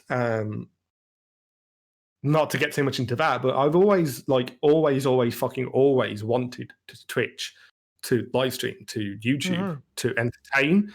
It's a reason I studied acting. It's a reason I studied performing like musically. I took fucking dance lessons, which a lot of people would never believe.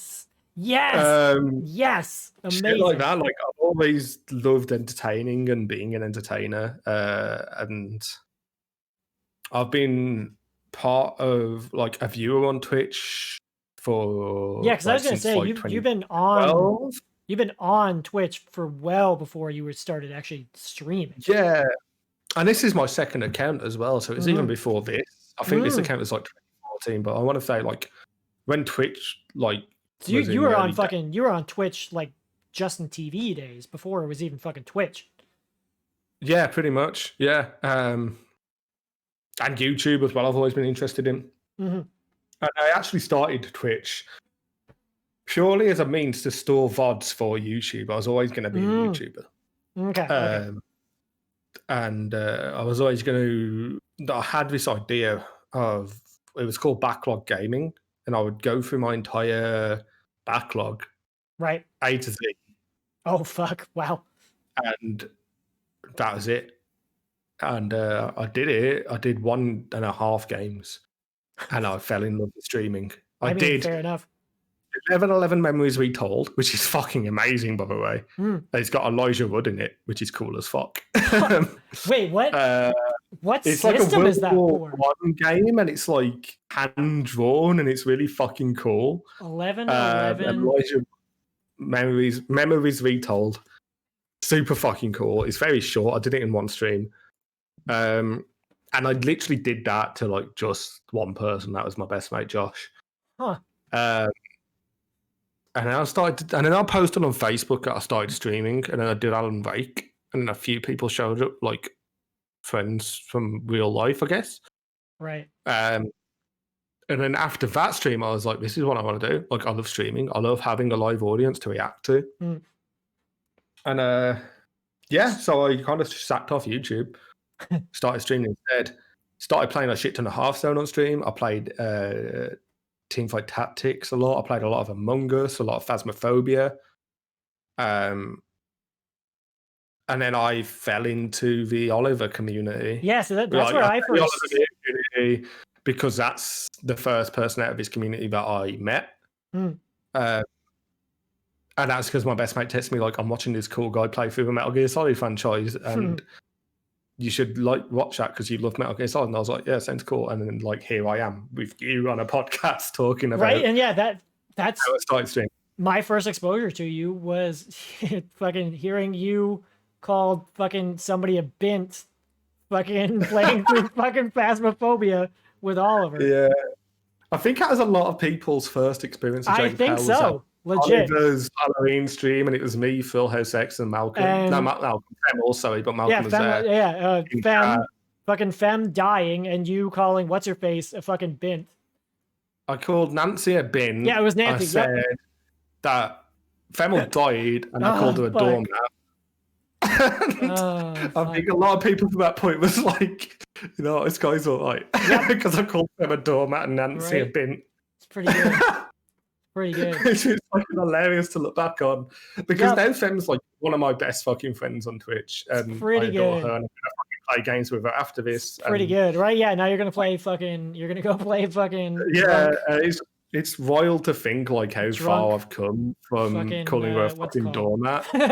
Thank God Fem has a sense of humor, by the way, because I messaged her straight after and was like, "Yeah, you were like, so you were like, I am a fucking asshole. Why did I do that?" Yeah, I was like, I'm so sorry. And she was like, I thought it was funny, and I was like, I like this person. Like, that was cool. Yeah. So TLDR started streaming because I was depresso. Fell in like, and I wanted to score lots for YouTube, and fell in love with it, and I love this fucking community to itty bitties. Yep. So I ain't going anywhere anytime soon. Right. That's why I started. Also, fucking, what was I gonna say? Oh yeah, that 11 Memories Retold game, co-published by Aardman Animations, like the dudes that did Chicken Run, cool. Chicken Run, and all that other shit, and Bandai Namco. Yeah, it's super good. It's super fucking under the radar. Would recommend. Yeah, like, I kind of want to check this out. Yeah, like, yeah. It's super cool. I would recommend it. Like, it's really fucking cool. It's really like an interactive kind of point and click story. Yeah, game set in World War One, like impressionist art, weird fucking game. I mean, you could watch my full playthrough on my YouTube. Set in World War One about. Actually, no, I think I deleted that. Actually. About a Canadian photographer. Fucking. Yeah. There's like a Canadian photographer and a German engineer. Yeah. I think. Yeah. Harry Lambert is a Canadian photographer, German engineer, Kurt Waldner. Fucking weird. Yeah, man. Kurt's story's cool as fuck. Fucking, that's strange. Super fucking good. I would recommend. It's on Steam. There you go. Cool. There you go. That's how I got into streaming. What about you? How about me? Yeah, I'm on it. So weirdly enough, it's a really interesting story. So I originally started streaming. We were talking about Fire Pro. I originally started streaming Fire Pro a couple years ago, but I never streamed with my face. Or I never streamed commentary. I would just fucking... You just play Fire Pro. I would just literally stream matches.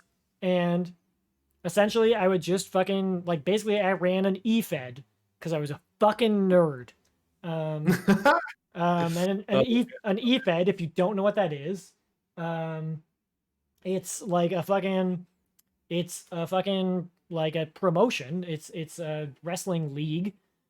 And I had like a fictional fucking wrestling league where weekly. Really? Yeah. That's super fucking cool. It was so fucking nerdy. And spoiler warning. I love that shit, bro. Yeah, dude. Spoiler warning. Over the next like month or two, in my spare time, I'm going to be slowly building that back up so I can stream it again. With subs and streamers as the fucking fictional characters. But yeah, I love that. It's gonna be so fucking lame and ridiculous and great. And me and Thrilly Max are gonna be doing that like every month or so. But yeah, to start with, like 2 or 3 years ago, that's how I started. But I never fucking showed my face. I never did commentary. I just ran Fire Pro matches.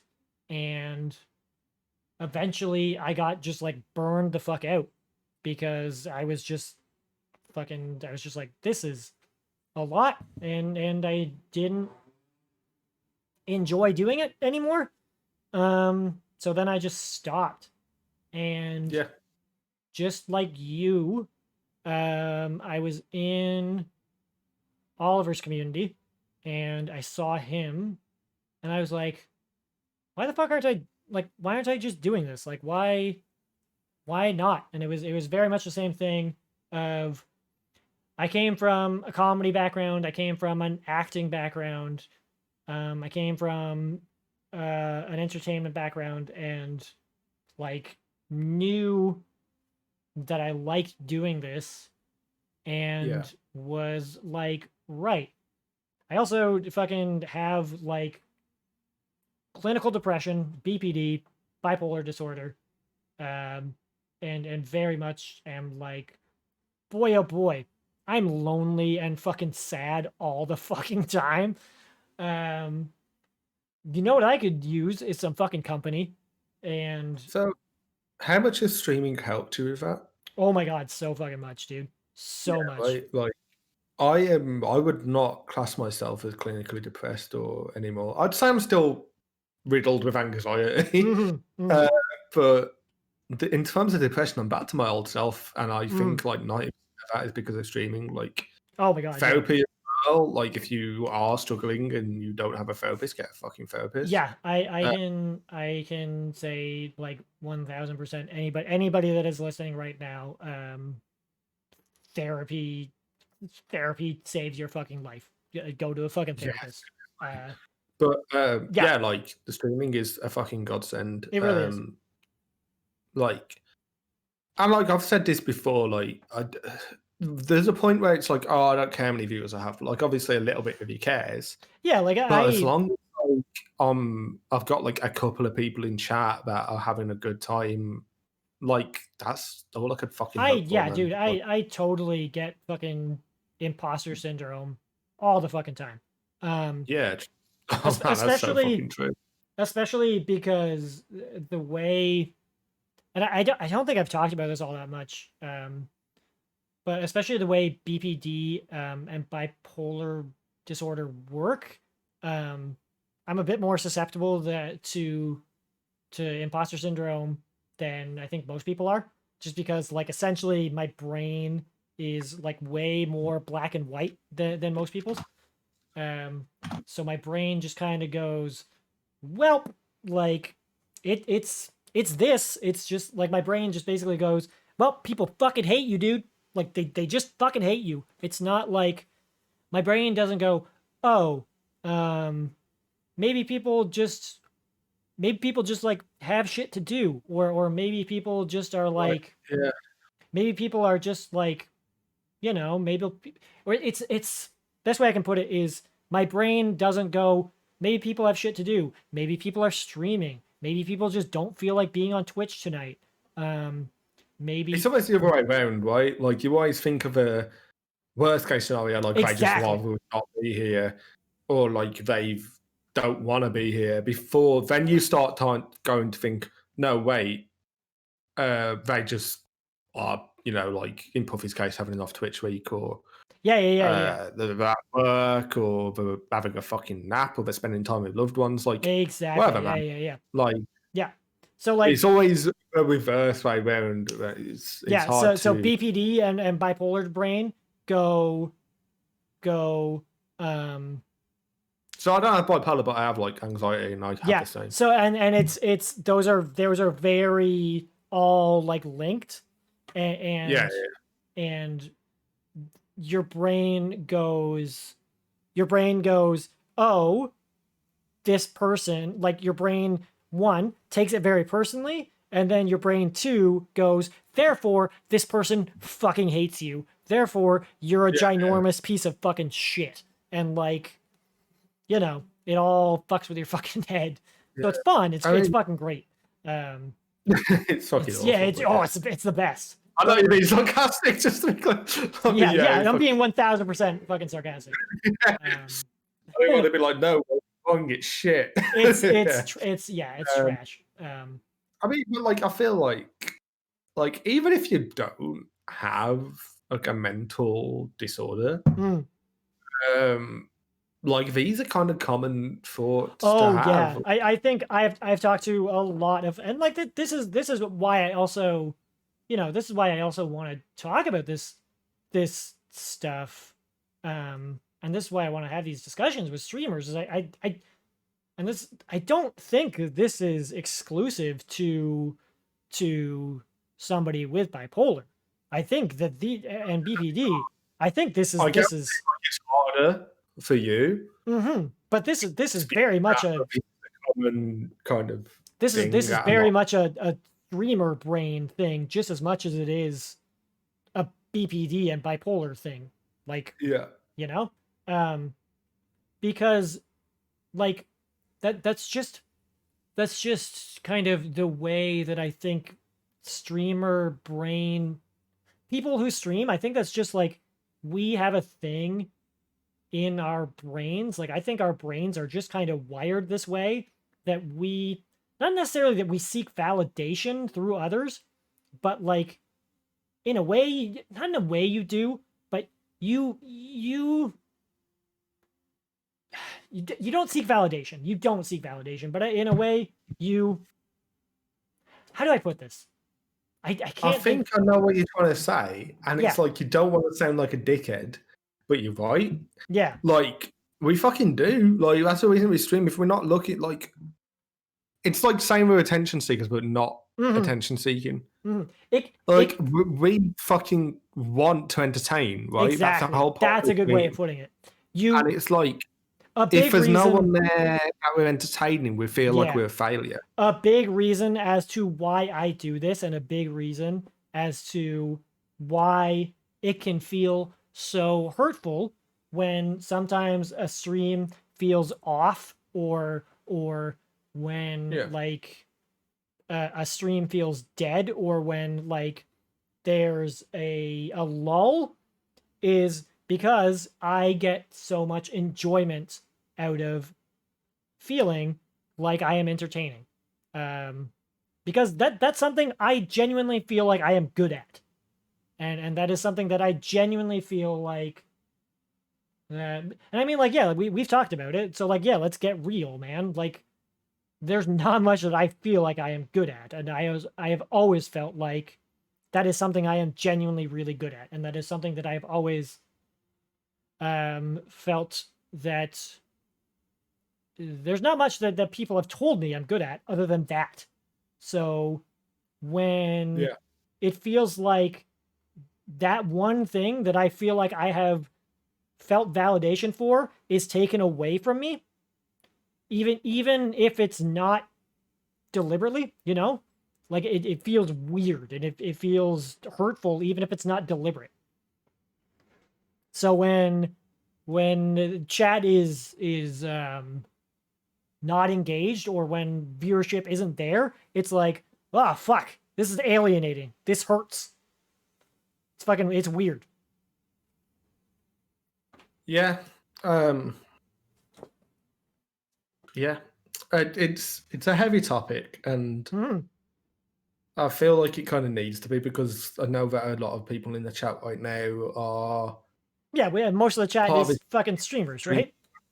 Yeah, and like don't get fucking crazy numbers, and it's not exactly for any fault of their own. It's just, like that's just the way Twitch is. I mean, a perfect example is we were having this discussion with our boy. We were having this discussion with our boy, probably Oliver. I think he was saying this was a little while ago. This was like a couple months ago. He was averaging like 20, not even 20. He was averaging like 15 people, and that put him in the like top 3% of Twitch. And that really puts it in perspective, Yeah, and I always do this. I always fucking do this. I'm going to do it right the fuck now, actually, just to get some fucking perspective. For me, I am in the top 1.18%. That's insane. Yeah. Of all the fucking people that stream on Twitch, that's fucking mental. And I average 17 viewers. Yeah, exactly. Like, I I look at my followers list now, and I've got fucking people that are on like 5k, 6k. I don't really watch anymore because I'd rather watch you guys. Mhm. But like, you're always comparing yourselves to other people. Yeah, exactly. You're always comparing yourselves to the people that are above you. And I don't want to say compare yourself to below you, but just be fucking grateful for where you're at, man. Because Exactly. like, for me, like I fucking need to drill this into my brain. And I'm gonna say it now because I've had a bit of a bit to drink. Like, be fucking proud of how far you've come because Right. Jesus Christ, I was struggling to hit affiliate. I was struggling to get above 3 average at one point. Yeah. Like, Yep. I'm now on 17 fucking average. Jesus That's Christ. amazing. Like, that is that's legitimately fucking incredible. Like, Yeah. how the fuck have I come this far in such a short period of time? Yeah. And I think a big part of the issue is when you meet a community so fucking awesome as how me and you found it through Oliver, how other people found it through like Dave or like Puffy or Fem or whoever, like however you fell into this community, like it's just fucking incredible to see. Like you get that kind of bump, you get that bump, and it's like you go, okay, I'm growing. And when that growing starts to stagnate or it depletes or it stops or whatever, you can start going into your head like, shit, I'm doing something wrong. And it's like, that's not the case. No, exactly. These people are still coming because not only have they found you through this person or found you through this community or found you through whatever, you've retained them. You're entertaining enough to keep them. Yeah, dude. Yeah, that's fucking awesome. And if it's 1 or 10 or 50, that's fucking cool. And like you've managed to think keep people entertain that 1 person or 10 people. You know what I mean? Exactly. I don't think people put enough. I don't think people put enough. Fucking. What's the word I'm looking for? Stock in retaining viewers because that's incredible. Like, it's not enough to. It sounds ridiculous, but it's pretty fucking easy to gain a follower, but like to gain a follower and then have them return to multiple fucking streams and have them come back multiple times and have them be an actual part of your community is legit really fucking hard. It's really hard. So like it's really impressive. It really fucking is. I talk to Puffy a lot off stream. Like he is like probably my best friend I've met on Twitch, and I talked to him very, very fucking deeply about a lot of this shit. And one of the things I remember saying to him was like, just about this kind of, oh, hi Puffy, thought you were lurking. My bad. I hate you. One of the things I was saying to him was about this, and he kind of was like, why don't you just write down kind of these quotes that you are coming up with about what nice things people have said about you, or you know, just trying to stay like mindful about this. And I remember being like, because I remember saying like, I don't know how to retain people, and it was like, well, you fucking do, because you have. You do. And like I remember like, yeah, dude, you're definitely one of the best when it comes to retaining people, for sure. I don't see that though. Like I don't get how I do it's that. really, and I think about it. And like, even if I think recently, like people, it's like really hard to see that in yourself, though, right? Like, it's really hard to see that in yourself. Like Floor, who came through Hollow Knight, who now watches like me play God of War and has never played the game, who I fucking adore, or like Jules, who I see like on a regular basis, or fucking I don't know, just anyone really. Craig is another one. Like Troy is a guy that like I think came from Femor stream and stopped by once, and now he comes in regularly. Like that is fucking cool. Like, but I remember like him saying like you just need to like retain this kind of mindset that like it doesn't matter what your viewership is like on a day. You have people that will like if they want, like if they can be there, they'll be there. Yeah, exactly. And I remember because people like I won't see for like 2 months, and I'll pop in and say hello, and like some of them have said like I don't understand how you don't have more viewers. And like that's the kind of shit that like sticks in your brain, and you're like, "Fucking hell, that's cool." Like, yeah, there's a lot of people that I genuinely don't fucking understand it. Like, Malcolm Crab, perfect example. Malcolm is a fucking prime example. Every fucking time I look at Malcolm's not viewer count. Well, no, 1, viewer count, 2, follower count. Every time I look at his follower count, and I'm like, how the fuck do I have more followers than Malcolm? I don't know. No, he should have more followers than me. No, you shouldn't think that way. Well, I shouldn't. I shouldn't. Do I have more than him? You should think how the fuck, like, just be like positive about that person, don't be negative about yourself. Yes, you're not wrong. Like positive about You're Malcolm, not wrong. But this is why I go to play Malcolm. I'm like, give this guy a fucking chance, because Jesus Christ, he's one of the funniest fucking people I've ever met. He is legit. He's genuinely fucking hilarious. He is legit. Genuinely, he is without a doubt, he is the most effortlessly funny fucking person. Right? I think I said to him once, like streamer slash maybe, yeah. Because he's maybe the most effortlessly funny person I've ever fucking met. Yeah. Easily. Like literally everything he says, I want to add to his quote list. Yeah. But he fucking can't. Like I can't. Like because everything he says is a fucking quote. It's he's so fucking. He's generally, if you're not following Malcolm Crab, guys, fucking do yourself a favor. Like go follow that boy. We need to send this to him because he is someone that gets serious FOMO. And like I swear, I want Malcolm on the podcast because I know that Malcolm is going to be a fucking treat on this podcast. Any of like Will's mediocre gaming show? Oh, he's a fucking he's a joy on that fucking show. He's hilarious. Like we've had some he's had some big personalities on there. Like I would say I'm a big personality. Puffy's been on there. Like Phil Specs. Fem's fucking on there, and like Malcolm steals the show, man. Like he's so fucking hilarious. It's so good. Like, oh my god. Yeah. Shout out to Malcolm. Seriously. Yeah, honestly, I am gonna fucking shout him out because he's he's the goddamn I love that best. boy so fucking much, and I want you to highlight this section and send it to him. Yeah, so legit. Somebody please just fucking clip this for Malcolm because he is so fucking good.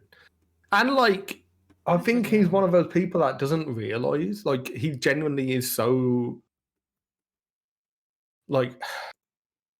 dumb to the fact that he's hilarious.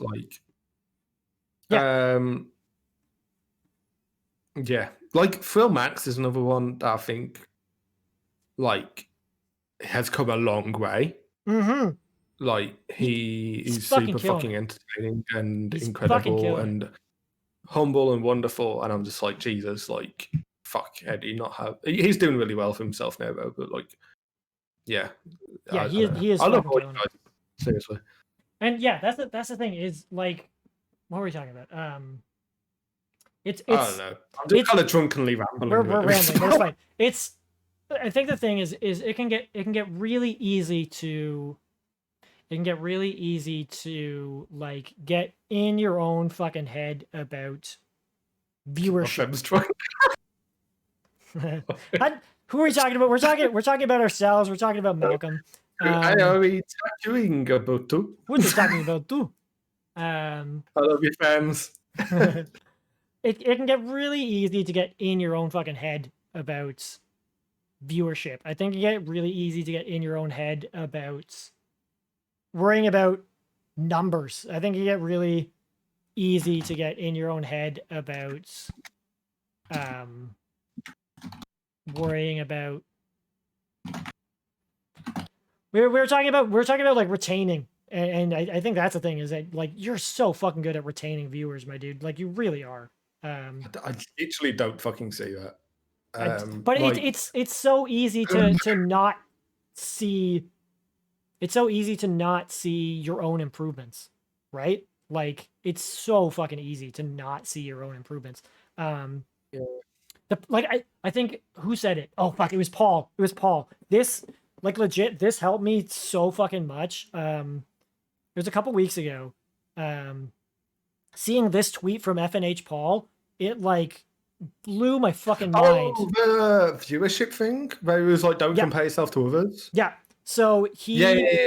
he tweeted this a couple weeks ago, like 2 weeks ago, I think. I feel He like it's long. Yeah, it is around about then. Yeah. maybe 2 or 3 weeks ago. He tweeted a tweet that was him basically from February or so of last year to February or so of this year, and essentially his So Fam is saying that tweet made everybody feel better. So essentially, his viewership and follower count were like basically his average viewership and follower count was like 1.5 viewers and fucking like 150, maybe 200 viewers ish, and then it was like 1,000 plus or something fucking insane, and like an average of like 20, or basically his follower count and average viewers like skyrocketed. Yeah. And I was like, oh, right, like stick the fuck with it. Like you fucking got this, my dude. It's super fucking easy, again, to compare yourself to those above you, but like just compare yourself to you. yourself Yeah. and where you came from. Like, right. Like, because yeah. And it comes organically as well, because there's a few people that like, I'm sure you felt the same, that have slipped into your stream that you've gone to go check out because they like stream as well. And you go, oh, this guy's really cool. Like fucking Kevin K_23 is someone I really think is fucking great, but doesn't have a lot of viewers. Jinto is another one. And they both come to like my channel kind of fucking out the blue. And I'm like, oh, these guys are really cool, but it's like, they're just starting their fucking journey. And I can't force people to go and be like, yo, go watch these guys. Like, trust me, they're cool. Like, no, they've got to kind of also make it on their own. Because in the same vein of like, this community is fucking awesome, but it's like, there is a sense of like, you've kind of got to make it on your own. Because you will get complacent if you don't, and you will kind of take things for granted if you don't. And and also you can't rely on the charity of others, and it's a whole fucking thing. Fem's also not wrong. Numbers can get in the fucking bin, you know. Like, and the other thing too is like another good example is you can fucking rapidly fucking grow and then stagnate for a really long time, and you can be doing the exact same thing and like you could be fucking killing it when it comes to like actual content, and it's not like you're doing anything quote unquote wrong. It's just that like Twitch is fucking weird, and Twitch is weird. Nothing happened.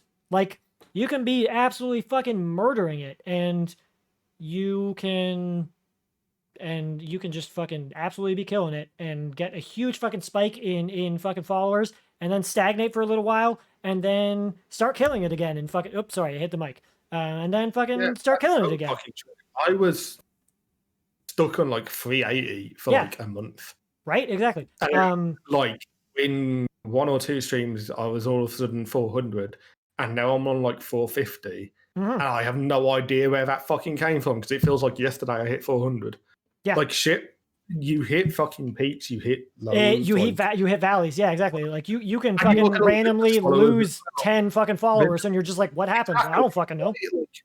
I remember literally before we started, I was on 450, and then like as of my last stream, and I was like, yeah, I'm on 450 followers. That's a cool fucking number. I remember you saying that.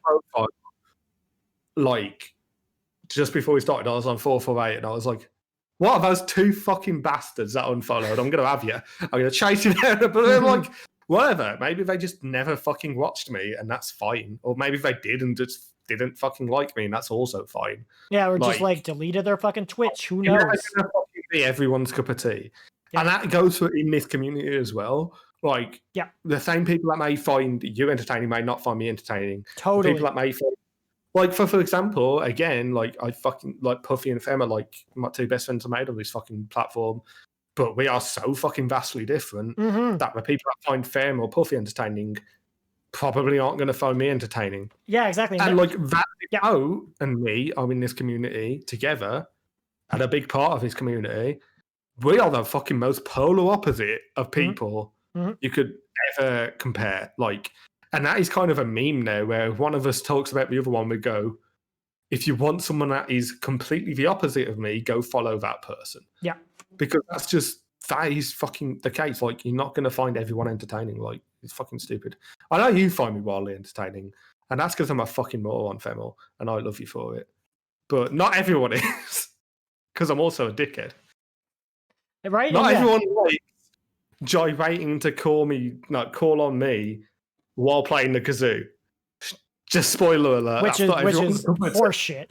But you know, it is horseshit. Everybody's fucking peak entertainment, but you know, it's not everyone's fault. Shrimp for Jay, indeed. And that's the thing is that like, and not everybody should, and that's the beauty of not everyone Twitch, should either, like, right? Yeah. And yeah, that's the other thing too. And I know that there are certain people. There are certain people that I am a huge fan of that are not going to work with certain parts of my community, right? If that makes sense. Like there are certain people whom I'm like, oh, maybe I should raid them. Oh, nope, I shouldn't raid them because like they're, you know, like there's certain people whom I follow that I'm like, oh wait, no, most of my community, that's not going to work. But that's fine. Whatever. Emloy is a good case of that for my community, where it's like, I fucking love the dude, but he plays a lot of first-person shooters and he's very British, and I'm like, that's not going to work for a lot of people. Yeah. Like, but it works for me, and like, yeah, it's fucking weird. Like, that's the case, isn't it? Yeah, and that's fine. And there's also, you know, there's you as the Twitch viewer, and there's you as the Twitch streamer, right? And those are two different people. And there's you, the person who goes on Twitch to watch people, and there's you as a Twitch streamer, and those are two different people, and you got to distinguish those two things, and like those are two different communities. Yeah, for sure. Yeah. And there's people that also like, I feel like a big part of their stream is like chat engagement, and I only want to watch if I can actively be part of chat. There's nothing against them, but it's just like I want to be part of that chat. Yeah. And if I can't be part of that chat, I need to take myself away because I will be missing a core part of our community. There's certain people that I love to watch where I'm literally just like hands off a fucking keyboard. I'm like playing something on the side, but I'm really like, I'm still watching them. Do you know? I think you and Kem are people like that, where it's like, I don't feel like I need a chat because like you're entertaining as your own fucking entities. Yeah, totally. But like where people like, I don't know, I can't think of an example, but like someone else, like where I just feel like Rot Pie is a good example of someone like, I want to be part of that fucking chat. And like, if I can't give them my full attention, sometimes I'm like, okay, I'm just not going to watch. I'll leave them alert, but I'll get fucking sidetracked. Right. The other difference is me and Kem also stream at a time in which you're like fucking about to fall asleep. I do agree, Finn. Yeah. Yeah. Any chat the puppy is in, you want to be there. Yep. Anywhere that Puffy's in, I want to be there. It's very true. It's very true. Yeah, and that's true. There are totally people whom. That's the other thing too. There are totally. I'm not gonna fucking name names because I don't want to put people on blast. But there are also totally fucking people whom I love the fucking streamer. I fucking hate their chat. I fucking hate their chat. I know who you're referring to because we spoke about this separately. So that's fine. And like, it's a thing in which, and like that's also your responsibility as a streamer, right? Like that's your responsibility as a streamer to fucking like. Yes, because like as a streamer as well, is like a smaller community like ours where it's like having an active chat is really fucking awesome. So it's kind of like you don't want to be like, can you stop being a dickhead?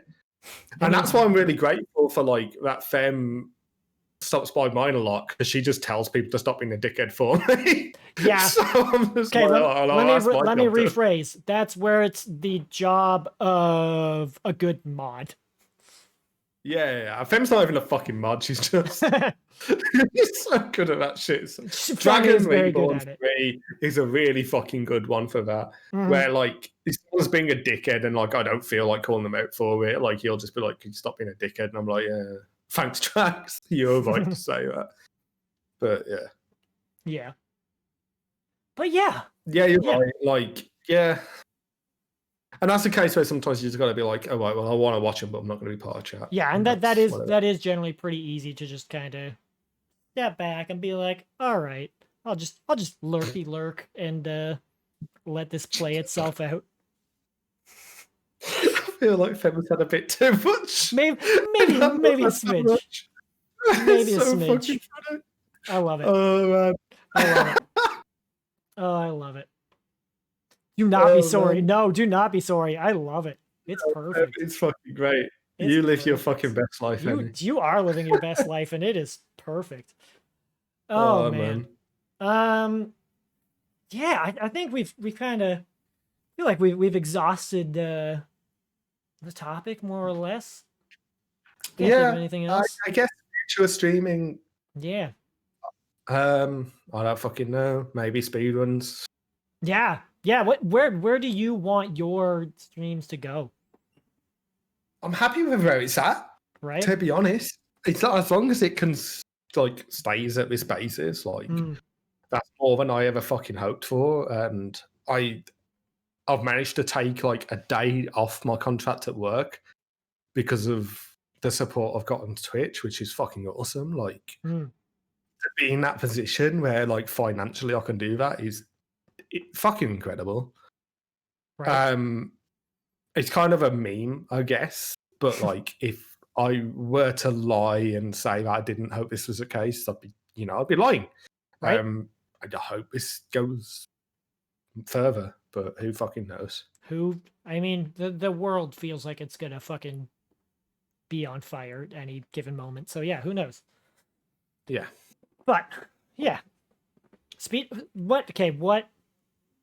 What game and or games would you want to start with when it comes to speedrunning? Fuck knows, man. Crash Bandicoot. Ooh, okay. Okay. Something I've spent in the past. Final Fantasy 12. Dark Souls. We'll see. Okay. I feel you. I like it. Pokemon Yellow. That's a really easy Pokemon speedrun to get into. Is it? Probably the easiest speedrun to get into. Because there's not a lot of manips. I've never seen it speedrun. Execution, and for a vast majority of my time on Twitch, outside of streaming or hanging out with you guys, is watching Pokemon speedruns. Pokemon speedruns is probably how I got into Twitch. I fucking love Pokemon. I love speedruns. I love Pokemon speedruns. So that's really Pokemon Yellow is a really one I'm really considering. That's really, really interesting. There you go. There's a fucking unknown fact about JacobHail that I don't know if many people do. That's really interesting. Huh. That's really cool. Not speedrunning, but what's future streaming? Pardon? What's future streaming for you? I think I would love, I want to definitely keep doing more of this shit because I genuinely have fucking loved this discussion. I've really, really, me too. Like, I think this has basically gone as perfect as I expected and wanted it to go. Apart from constant piss breaks. I mean, listen, we both have the bladders of fucking 90-year-old women. 90-year-old fucking grandmas. Like, dude, once you break that fucking seal, it's done. It's fucking done. It's ludicrous. I think I would love to do more shit focused on I'd love to do shit more focused on LGBTQ plus like more LGBTQ plus fucking narratives, like specifically shit. Either A, there's not much stuff written by fucking like explicitly LGBTQ plus youth, or not youth, sorry, well, actually just youth, LGBTQ plus, fucking explicitly LGBTQ plus, creators, like that say, like, yo, I'm an LGBTQ plus creator, or, from their perspectives, like, there's not really much, like, more shit in the style of Tell Me Why, because I loved that fucking stream. I really, really, really love doing that stream.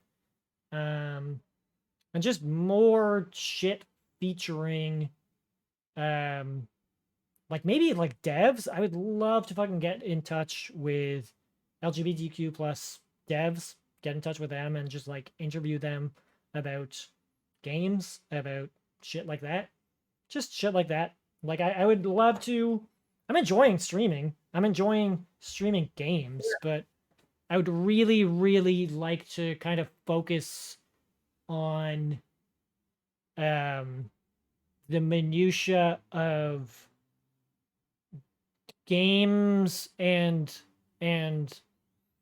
games culture from the perspective of LGBTQ plus narratives, because they're there, but we're not talking about them enough. Yeah. Especially from I think especially from a game's development and like game's narrative perspective. Yeah, because that's really fucking interesting to me. So yeah, and also I think that we as streamers don't deconstruct enough like Twitch as a platform. I don't think we enough deconstruct kind of how fucking horseshit Twitch is, and that's why like that's why I think it was really, really great to kind of talk about, like, yo, am I the only one that feels like imposter syndrome all the fucking time?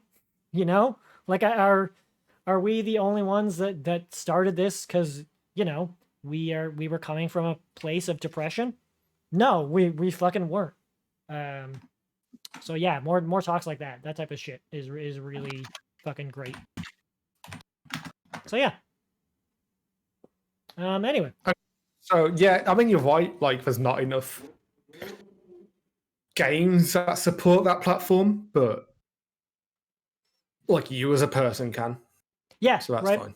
Yeah. So it's also just finding them, right? It's not that they don't exist. It's maybe they're just not in area I like mainstream I. Yeah, exactly. It's finding them, because I know they fucking exist. It's just going on to Fallout 2 playthrough and same-sex marriage.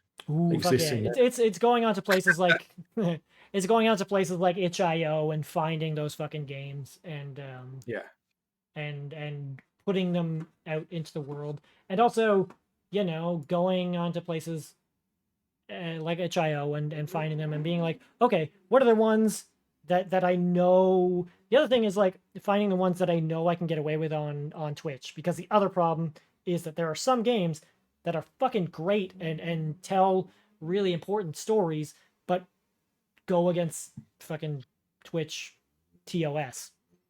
So, Mad09, thank you so much for the raid. Very, very awkwardly, unfortunately, we are wrapping up very shortly, but I very, very, very, very much appreciate the raid. Thank you so much. Hi, Raiders. Hello, hello, hello. I think we're literally just done. Yeah, we are literally wrapping up in the next fucking couple minutes. But hey, we'll take those viewers and we'll send them on elsewhere. Exactly. But yeah, I think we're basically wrapping up in the next couple minutes. Is there anything else we have to cover? I don't believe so. What a goddamn wonderful fucking stream this was. What a fucking episode. This was fun as fuck, dude. I really, really enjoyed it. Yeah, it was a really fucking good time. Yeah. What good time. I guess what are your plans for fucking next week? What are your plans for your haven't upcoming decided streams? yet. You haven't decided yet. Uh, Shit. Work's kind of awkwardly placed next week. Shitty beans. I guess God of War at some point. I'm gonna stream tomorrow at 7 p.m. GMT. Sorry, BST, British summertime.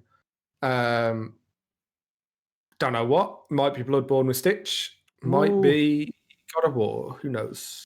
Oh fuck! You know what? Let's give a fucking shout out to Stitch. Hell I yeah. never remember if it's 2 underscores, right? Yeah. 2 underscores, yeah. There we go.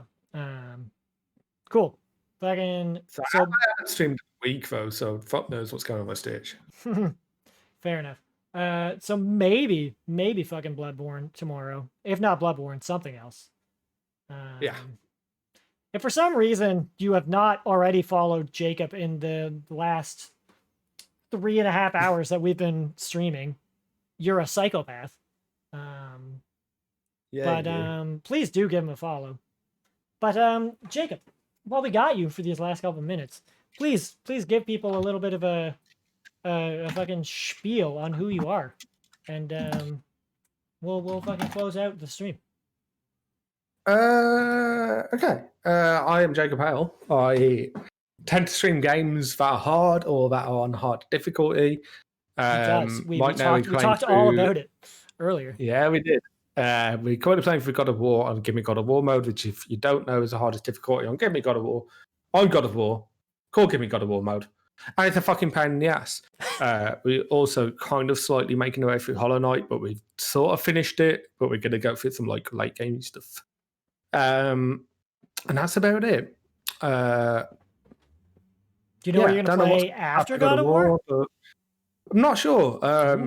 So I have like a challenge point, channel point redeem. Sorry, that is like you redeem the next game that's played, and I activate that towards the end of my current playthrough.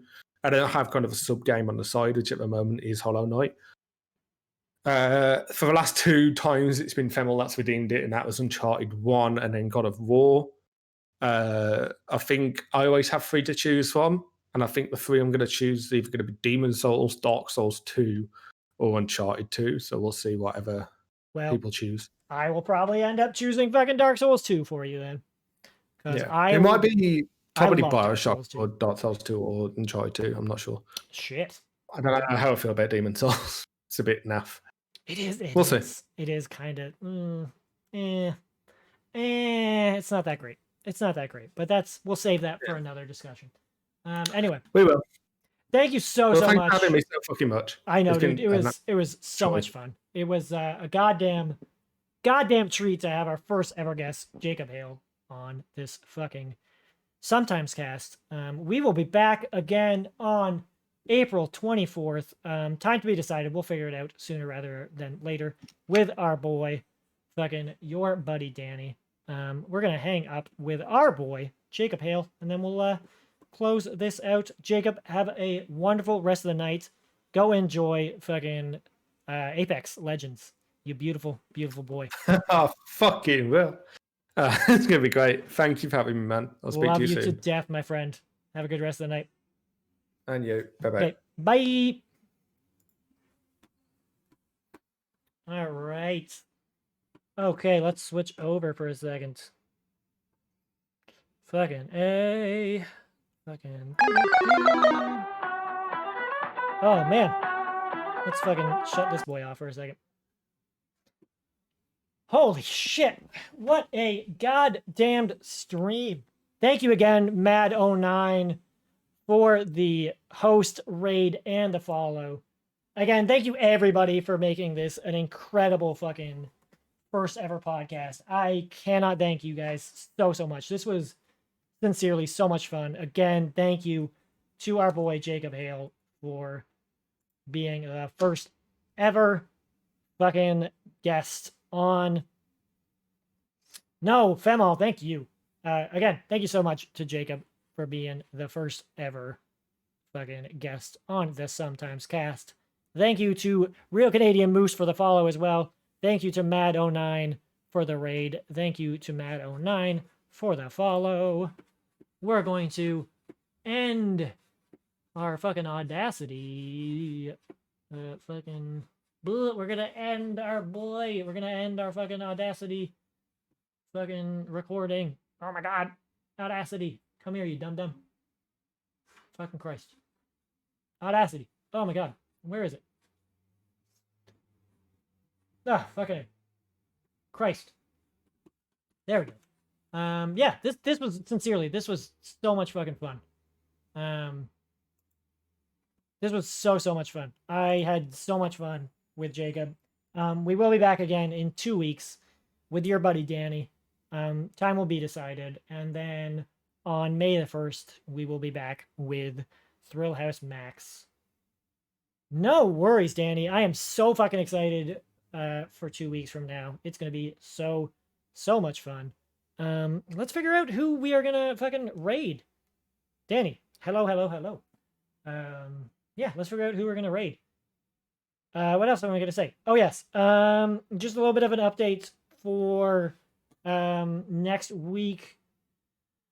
Unfortunately, my partner and I had to put down our cat earlier today, so I am going to take off Monday. I might take off Wednesday as well. I don't know. We're gonna kind of just play it by ear. But yeah, I'm gonna take Monday off at the very least. Kind of figure it out from there.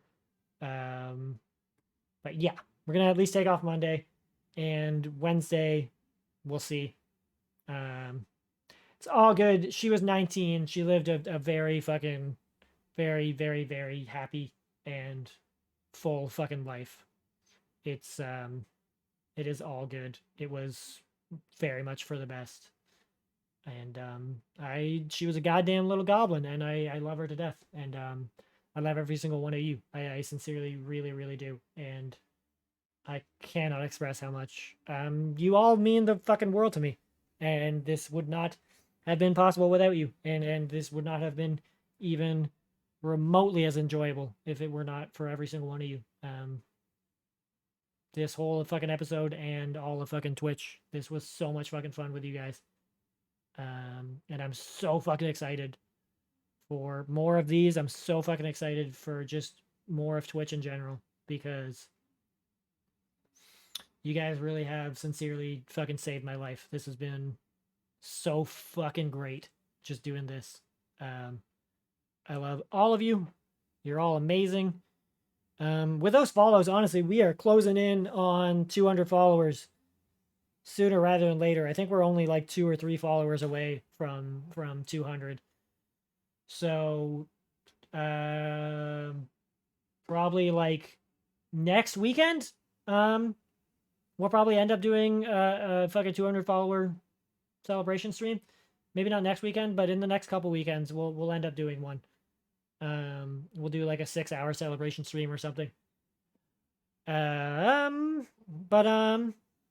I'm gonna take Monday off, and then either I'll come back Wednesday or Thursday. Probably I'm leaning towards Bloodborne. Yeah. So I will see you guys around in somebody's fucking chat, I'm sure. So let's figure out who the fuck we should stream. And by stream, I mean fucking raid. Tell somebody you fucking love that you love them. I love every single one of you. If you cannot love yourselves, don't fucking worry, because I fucking love you. You are fucking loved. You are loved. You are fucking loved. You fucking matter. I really fucking mean that. I am fucking just delaying for a second whilst I find that fucking emote. Exactly. Love yourself, because every single one of you is fucking great. Okay, let's find out who we should raid. Ooh, we could raid Paul, who is playing Bloodborne. I mean, that kind of feels perfect. We could also raid Van Damage, who is playing Resi 2. How long has Paul been going? Paul has been going for. I mean, Paul's been going for 4.5 hours, but that doesn't mean shit because Paul generally goes for like 20 hours. Sorry for the sound. Okay. Van Damage has only been going for 40 minutes, so I'm gonna say Van Damage. Paul's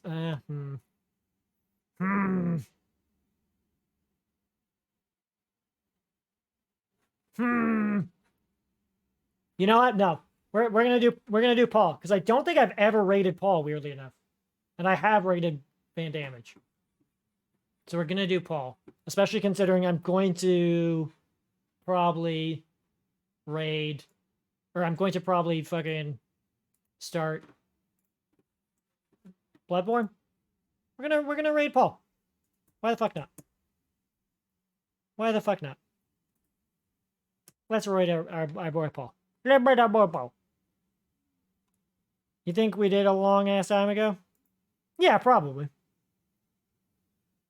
Forgot the F in FNH Paul. But yeah, I know we have rated Van Damage relatively recently.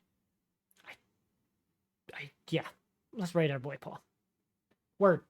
Let's do it. Yeah, stick around in Paul's chat. Throw up some fucking emotes if you got them. I love every single one of you. Have yourselves a wonderful evening, a wonderful fucking afternoon, a wonderful whatever it is. You are all wonderful, wonderful humans. Thank you guys so much for sticking around and making this fucking podcast amazing. I sincerely loved it. It was so much fun. You're all fucking wonderful. Goodbye. Goodbye. You're all beautiful, beautiful humans. Tab, I miss you. I love you every goddamn day. You're all fucking beautiful. Bye.